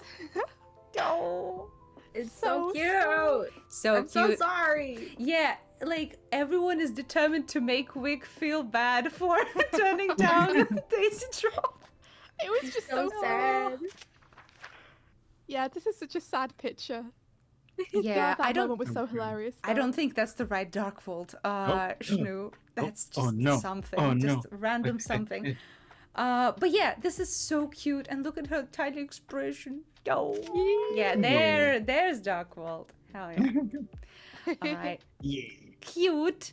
Next. Beautiful. Oh yeah, Swifty 2 weeks ago decided to go crazy and made a bunch of vines. Stupid. At some point, we'll like make a compilation of these vines to put on the YouTube because it's just so silly and I love it so much. Yeah. Let's watch them. Hey there, demons. It's me, your boy. Look at this dumb fucking smile. Yeah. So stupid looking. Yeah. Hey demons, it's me, your boy.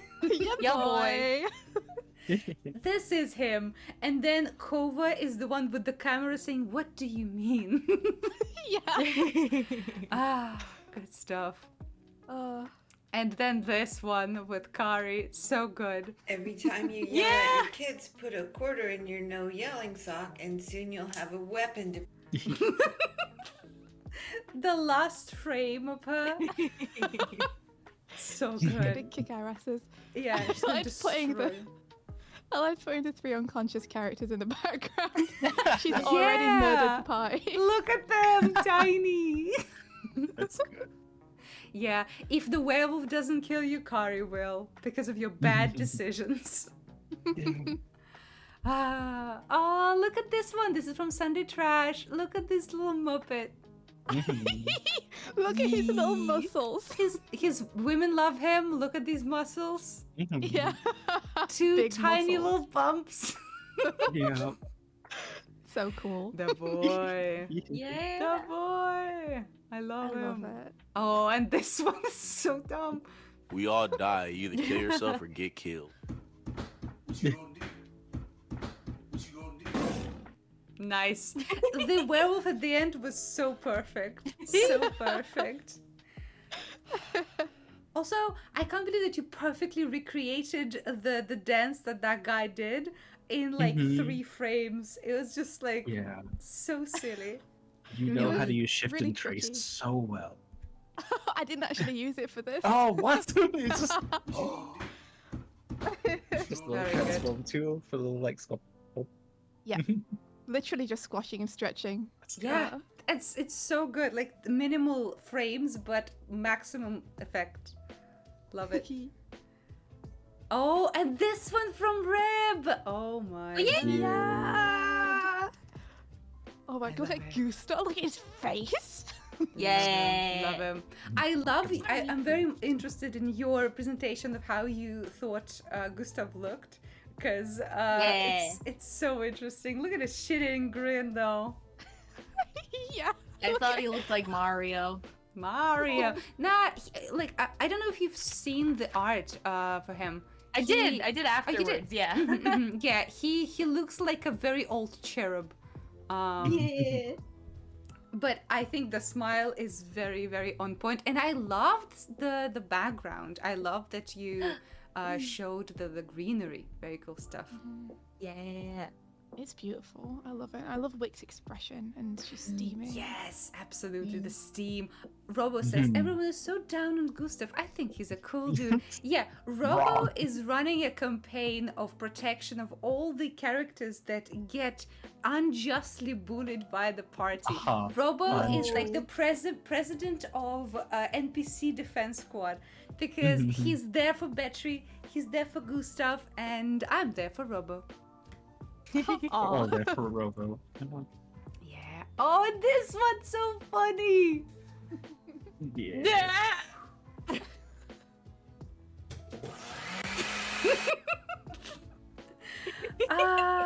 That's so funny. The camera shake and the zoom.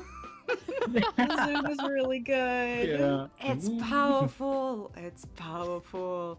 It Poor wasn't intentional. Sorry, Yeah. Wick, it's just so funny. It is. We know it's not really funny. intentional, and that makes it hilarious.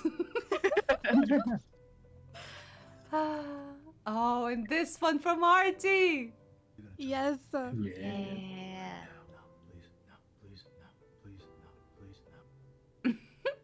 Yeah, the sound is real quiet there, but he's just basically begging his patron to explain things, and he's like, nah, Nope. Very good, very good. Also, very good representation of their relationship. Mm-hmm. Yeah. Oh, and this one from Robbo. Ah! I'm Oh, still so mad. good. I'm It's- still mad. Yeah, Shnu is to this day mad about this piece. It's so good. I love Yeti's expression. Look at him. Yeah. Yeah. If ever there's a Yeti return, I want Robo to voice him. Oh, that'd be awesome. That'd be awesome. Yeah, if It's ever so Robbo powerful. wants to join us for like a guest appearance, we have a character for you, Robbo. It's this Yeti. Would you be my Yeti, baby? But yeah, I'm actually fully like looking forward to times where we can invite some of our friends for like a one-shot guest appearance, because that'd be so fun, you know? Mm-hmm. I'm very excited. Yes. Yes. Mm. Ah, look at these ones from Senpai. That's all of Yeah. us. Yeah. Ah, so cute. Very, very love cute. Yeah. I think it's the first bit of fan art for my DM model, which is also very cool. Thank you, Senpai. Yes. Yeah. Need more DM fan art. Mm-hmm. Go. Yeah. And this one from Peeling Bananas. Look. Mm-hmm. Oh, Aw. they're so good. Yeah, their Yeah. art is just amazing. The shapes are so powerful. I'm Amazing. gleefully watching all of this fan art and like, wait, all the social links, I have them. Yippee. Yes, absolutely, absolutely. Yeah. Yeah, we need to start putting together like a collage to play over the BRB or starting soon bits, because Yeah. there's just so much cool art, so much cool art. We have like over 70 pieces of fan art now. That's crazy. That's crazy. And that's not including the party members making a ton of fan art for each other. Yeah, True. that is excluding our own fan art for ourselves. Yeah. It's wild. Ah, crazy. Absolutely crazy. Oh, and this is Crep, our amazing, awesome friend Crep. Crep does amazing paintings. And for Artie's birthday, Crep did this. And just look at the color, look at the light. Oh, Yeah. So insanely good. right? It's so, I love so it. good. Oh, beautiful. So like warm. Yeah, and speaking of Kova, for Archie's birthday, we did like a little magma board, and this is 3 different Kovas that we drew together. So this is from Archie. Look at this wall-eyed little Kova. Yeah. He's so scared. This is my Kova. I love your Cobra. Yeah, this is like a chill hippie type of Kova. You know, this is Kova without all the trauma and all the baggage. Yeah, he looks so happy. Yeah, he's just happy to be here. Look at him. Yeah. Archie was so happy about how I did the hair because it's like so silly looking. Yeah, I saved these ones. Yeah. And this one, I think Astrodite did this one, which is very cute. Yay! Very, very Aw. cute. He's lighting up the cake. Adorable. Adorable. And this one from Robo. Robo thought, hey, I haven't done enough cool, awesome art, I guess. Yeah, what the heck, Robo? You're Mhm. so good. Yeah, so good. Look This at is so them. cute. I just made a little doodle of. Little doodle. I'll show you a Mhm. doodle. Another one. Another one. Crazy. God, they're all so good. Yeah, they're all so good and they're Man. so full of life. Oh, I love them. Mm-hmm. Look at these 2 idiots, still alive and happy. Oh. What? Yeah, for What? now. Oh, speaking of Robo's art, Robo does such Mhm. amazing, like, such powerful perspective and dynamic type of drawings. It's Yeah. so cool. It's so good. Also, I love this Wick. I love her. The squat on this little it's so cute. She's like, I'm sorry. Sorry. Yeah, too late. You blew it. You goofed it. No. You goofed it. Yeah. And It looks oh, yeah. amazing, Robo. This is from Pilky. This is Pilky's type of fan art. I like puzzles. Yes. Yes, Pepe Sylvia. I like Pepe puzzle. Sylvia. Yeah. I am so happy that Reb, you are like excitedly putting things together. I'm so excited for when things click, and what you guys will do with that information, you know? Yeah. Speaking of Reb, this is today. This is a minute ago. Right now. Yeah. What? Look at Lovesick, her. I'm shaking you. Lovesick so shaky. cute. Yeah. The Damn, look at shorts. this cool Wick. Just chilling out. Yeah, just having a chill one. You know, guys, my goodness. one of these days, after an arc or something, we should do like a beach episode, but instead of beach, you guys are going to the Hell Springs, and just chilling at the Hell Springs. That'd be so good. Are you kidding me? Ritz would be so excited. Oh, I know. I love this wig.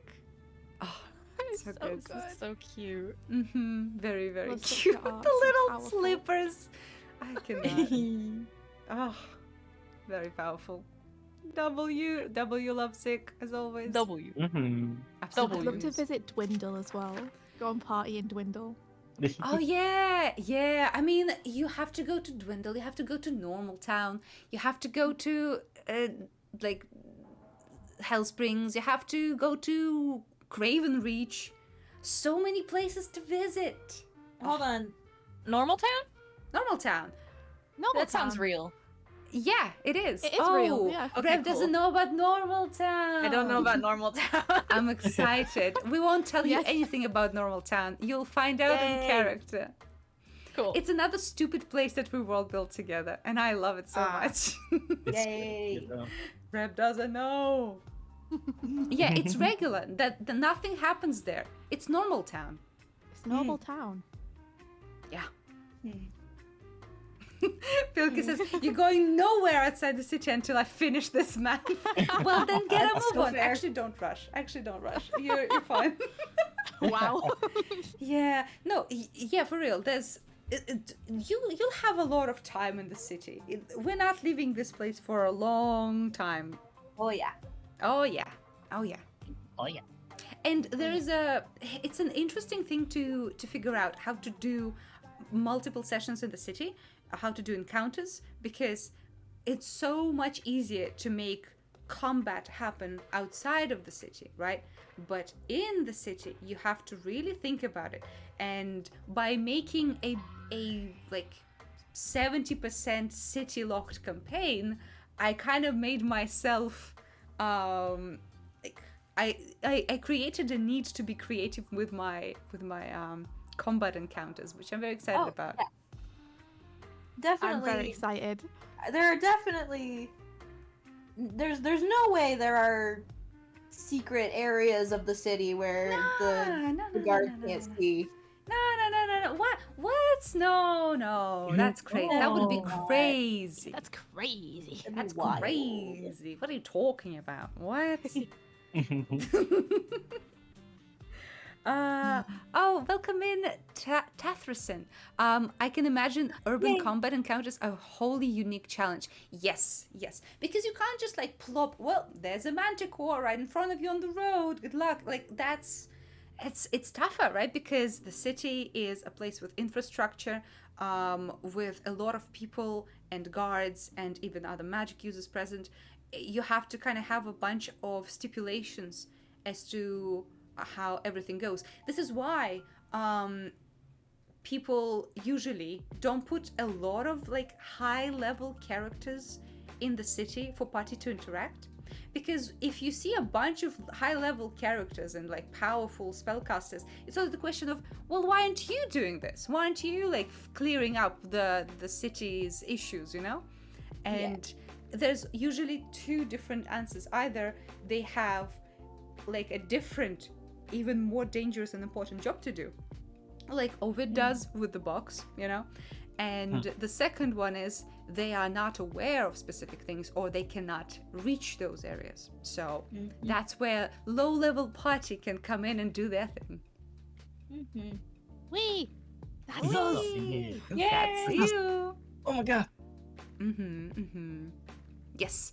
Also guards and other forces interceding. Absolutely. I guess I gotta put subterfuge in my combat encounters. Hee. Yeah, maybe. I love a little subterfuge. Are the guards from different clans or? Great question. Usually in big cities like this, there are some guards that are not of this clan, but predominantly they are all Golden Doe. Okay. Yeah. They're like called the antlers because they have cool antler horns. Ooh. It's a pretty like respected position in a clan to be a clan protector, which a guard is. So yeah, like I would say 90% of them are Golden Doe, at least in this city. Interesting. Because it's a big city, and it's in like a main capital. Are there embassies for the other clans? Yes.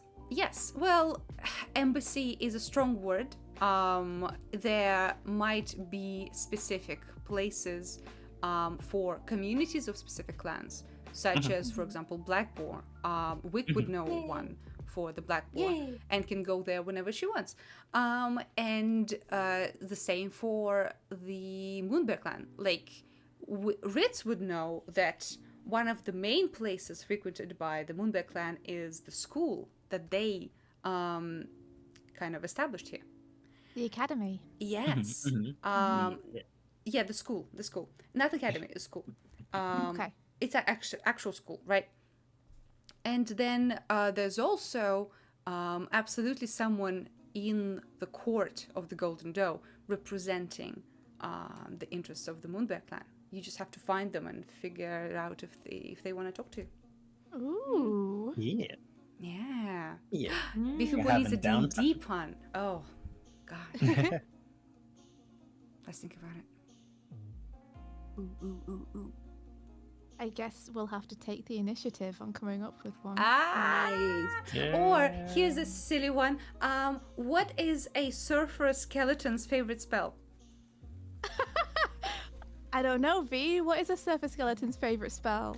A chill touch. Nice. Because it's chill. Cool. That's good. Anyway, That's a good one. Thank you. But yeah, Shnu, you also had a question. I just asked it. Oh, that's it. No follow-up. I wonder if chat have any questions. Yeah. Yeah. What you got, chat? Lola Fox says it's funny to encounter competent guards like level 5 or something. Well, most of them will not be level 5. They are barely level 1. But there are some that are, more cool, more interesting. What spell will a hen cast if you hold it too long? Lay on hands. Nice. That's good. Nice. I like it. What do you call a boring basement? Dungeons and Dragons. Nice. See, one redeem and so many puns.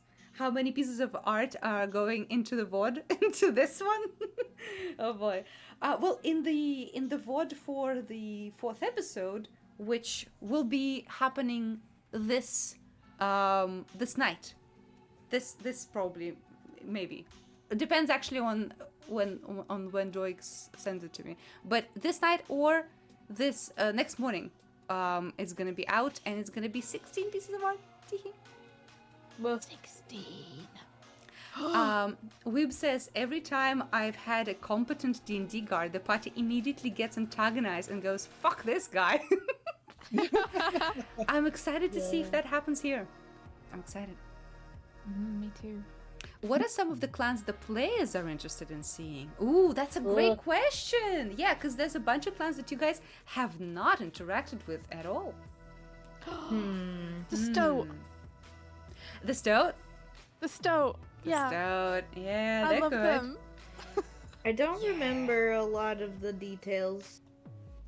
Oh, give me a second. I'm gonna open up the document a little bit. Yay! And we will actually take a little look-see. Because we haven't talked about the clans in a few weeks.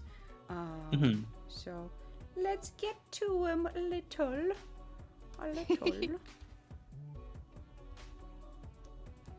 Oh yeah. Okay. Boop. Clans. Hiya. Okay. So I'm gonna scooch it up a little bit. Scooch it up. Yeah, so clans. There are a bunch of clans.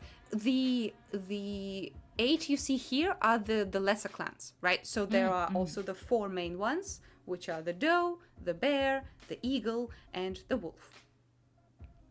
And these are the lesser clans, which you've seen representatives of the Pale Adder clan.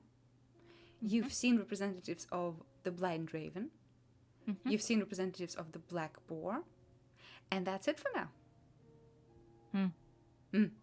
So Swifty is interested in seeing the Stoat. So it's actually a Dawn Sable. It's Dawn Sable. So they are craftsmen, fur traders, very sociable and open, like trading in barter rather than with money. And yeah, they are anti-thieves guild. They find stolen things and bring them to their owners. Yeah, so one of the interesting things that they do is that they find objects and they can, like, they have this uncanny ability to track down the owner of an object and bring it to him. It's kind of one of their passions, you know? I mean, obviously not great for us to meet someone like this right now. Yeah, for sure. But they're so cool. Yeah. I know Artie was also interested in the Dawn Sable clan, actually. Where do they hang out in Ennersval? Great question. Anywhere, I think. Yeah. Well, you'd have to look around and find out, because they all have their own land, but there is obviously a group of them or individuals in the city. You'd have to figure out. What about Europe? Any clans that you like? I wonder how they look, what they're about. B.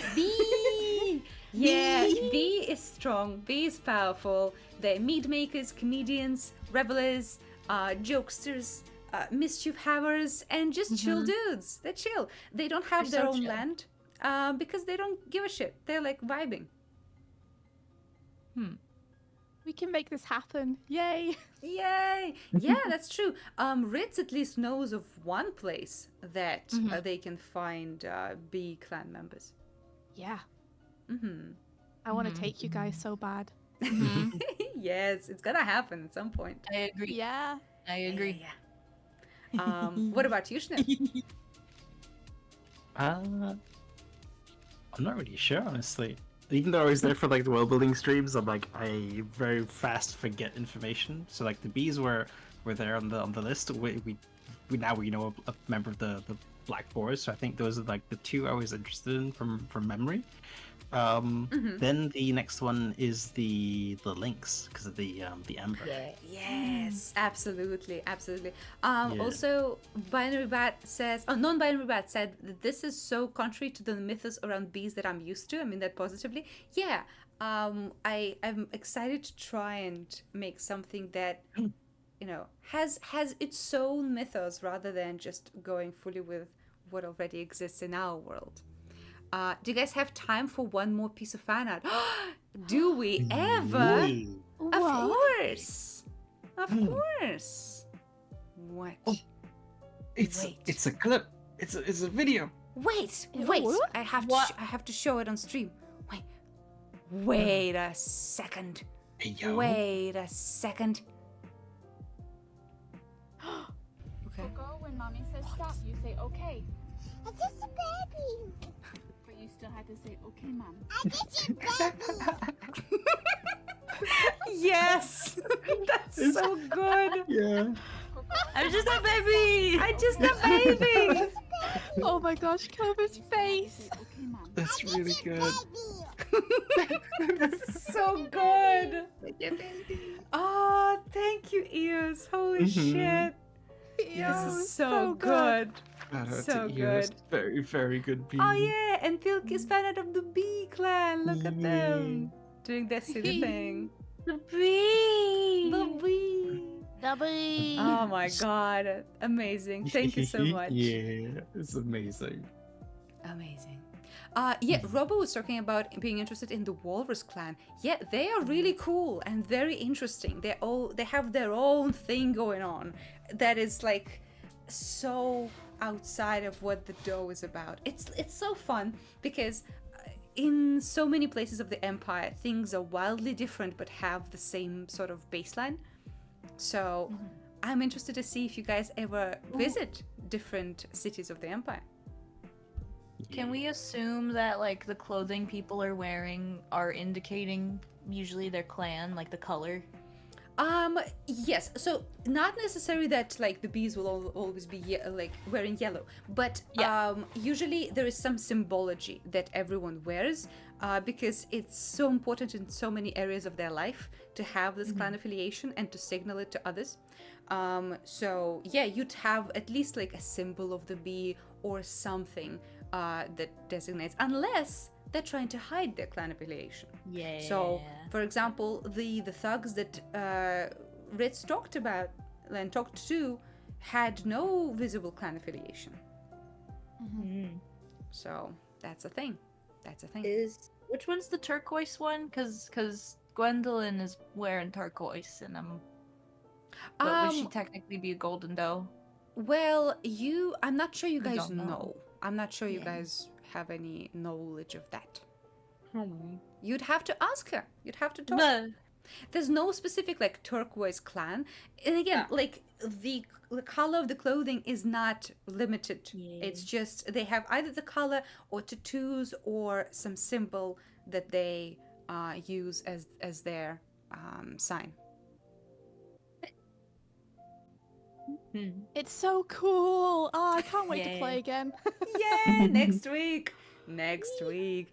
I'm not gonna talk about this too much, but I'm so excited about next session because I have reached new levels of deviousness. Oh my gosh. It's gonna be so fun. So is the Thieves Guild is like just it's a generic thing in D&D. Is that a thing here? Is there a clan? How does that? Do we know if there's a thing like that? Great question. Maybe you should Yeah, ask great that in question. character, and maybe one of the characters will even have answers. Yeah, maybe.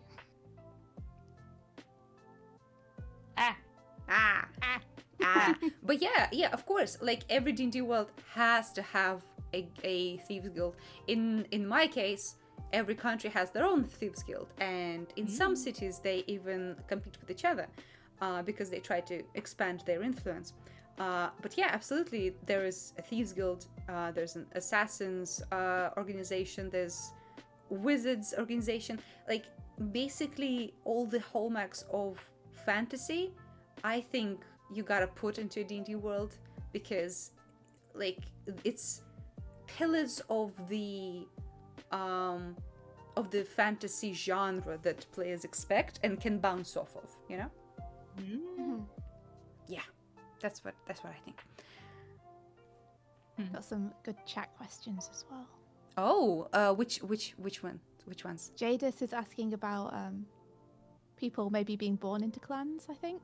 That's where they're coming from. Yeah. So this is something we talked about before a little bit. So, like for example, right? Say your family is of the Golden Doe clan. When you're born, you're obviously being raised in that clan, but you are not a full member.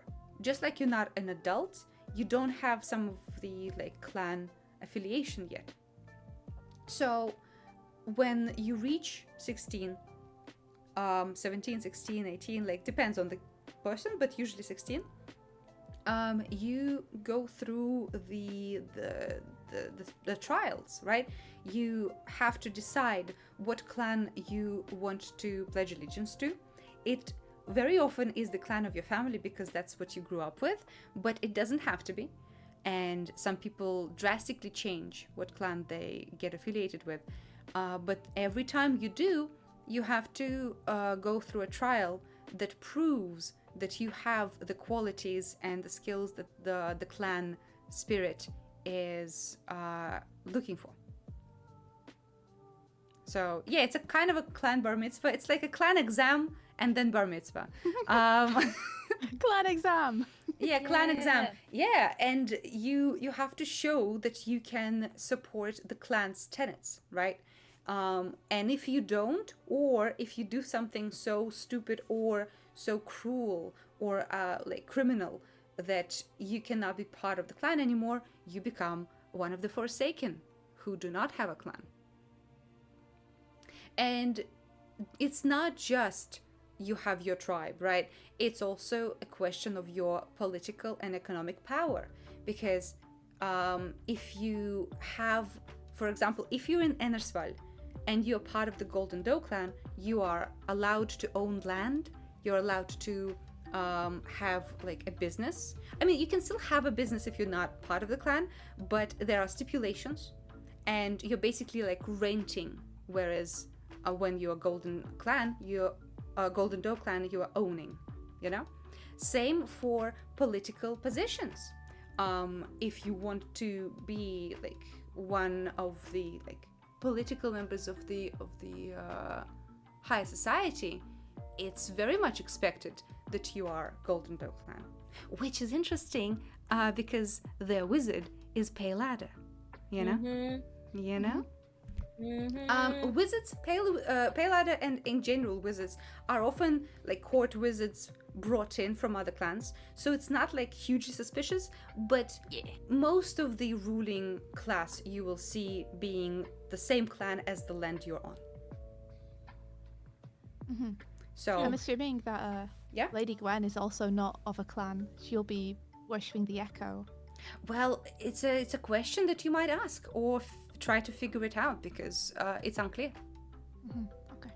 Yeah, but yeah, it's basically in every part of life you will have the presence of the clans felt keenly because it's religious, it's political, it's economic, it's part of your like societal status, etc.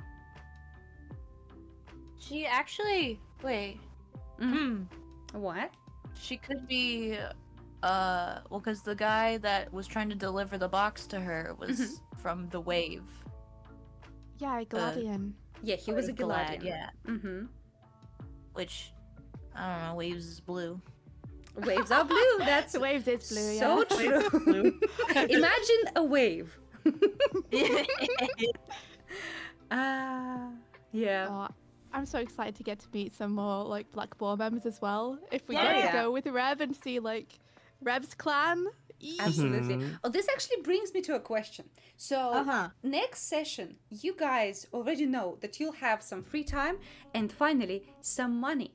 So if you have ideas now, tell me now, or you can write to me later. But what I would very much like from you guys is a little bit of heads up on what exactly you're wanting to do, if there are any specific places or like things you want to buy, because there's a bunch of shops here, right? But no one wants me to rifle through all of the stuff.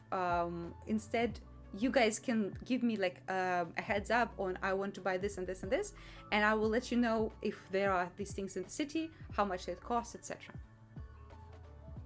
Yay. Yeah. So any plans that immediately pop up in your head of things you wish to do next session? Buy health potions. Okay, buy health potions. All right, that's high on the list. Several. Anything else, guys?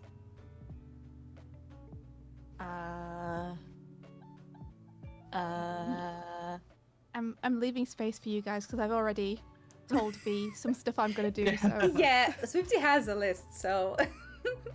Damn.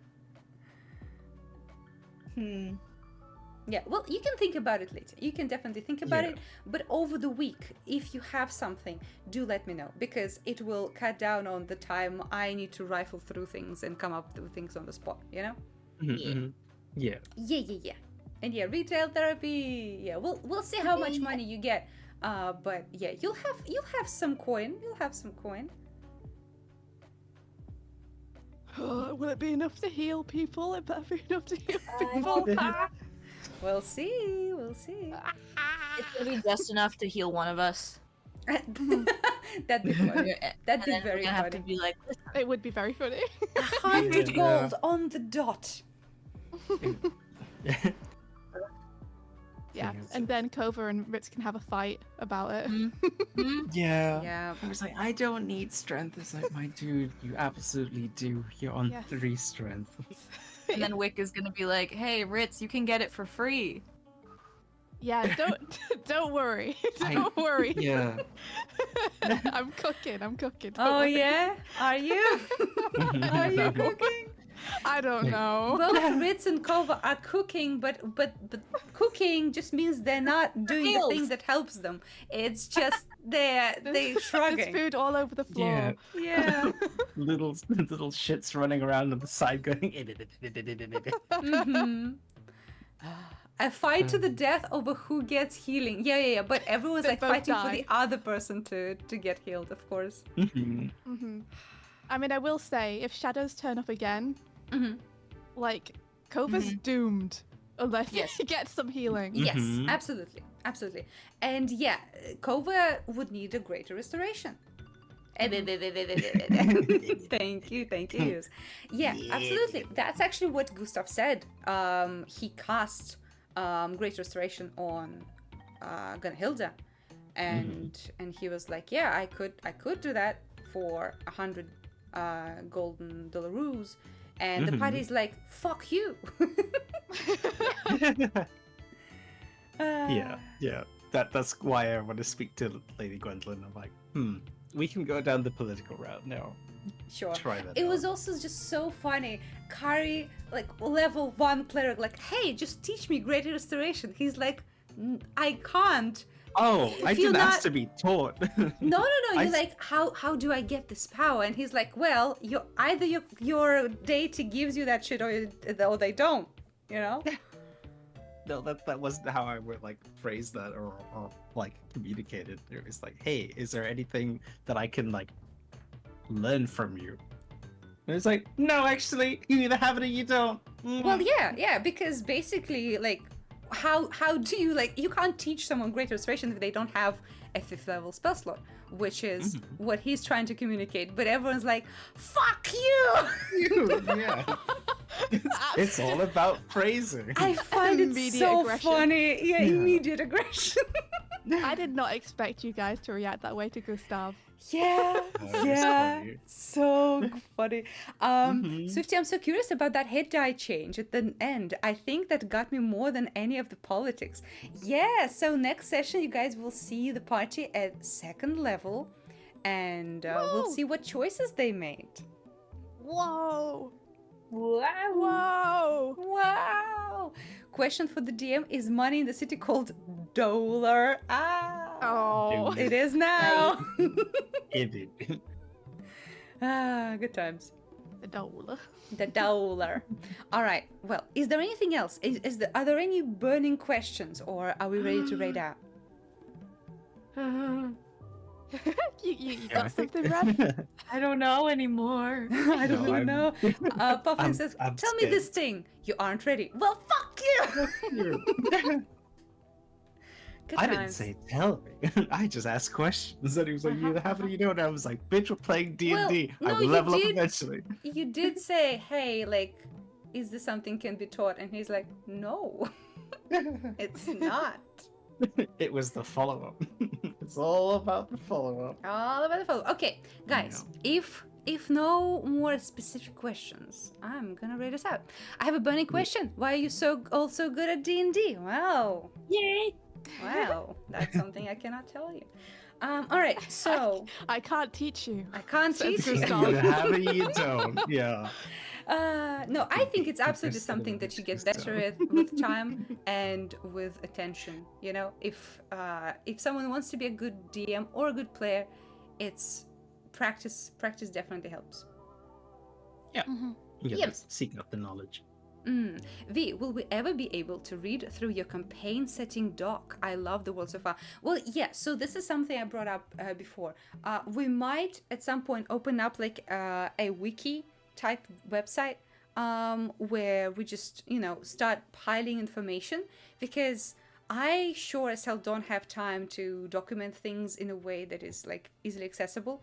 But with the power of chat and DM and players combined, we might like have a pool of knowledge that we contribute to, which is something that you can refer to whenever you want. Yeah. In a faraway future, I would very much like to make a campaign setting doc with some illustrations, some cool additional lore and magic items, but that is far away future. Yeah. Oh, that's wonderful though. Yeah. Like I wonder how viable it is to set up like a Wikia page to like. Well, just, yeah, like, that's exactly what I'm talking about. Yeah, like one of those fan wikis. Yeah. Wiki.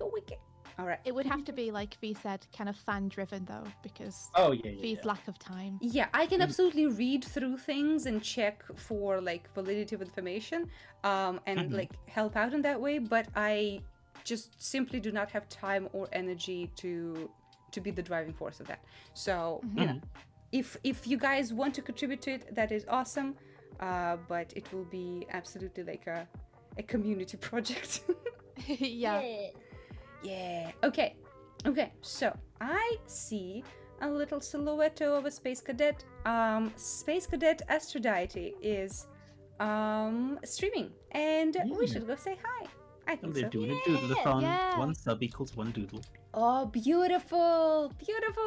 They do amazing, very, very cute art. So we'll go say hi. So guys, on Monday, I'm going to be doing more art.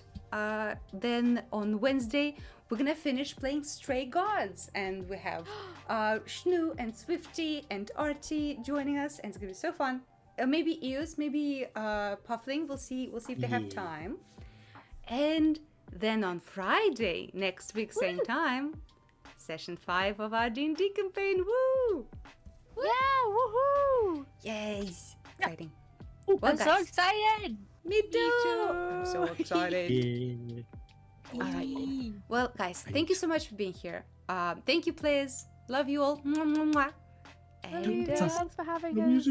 yeah, bye-bye! Bye.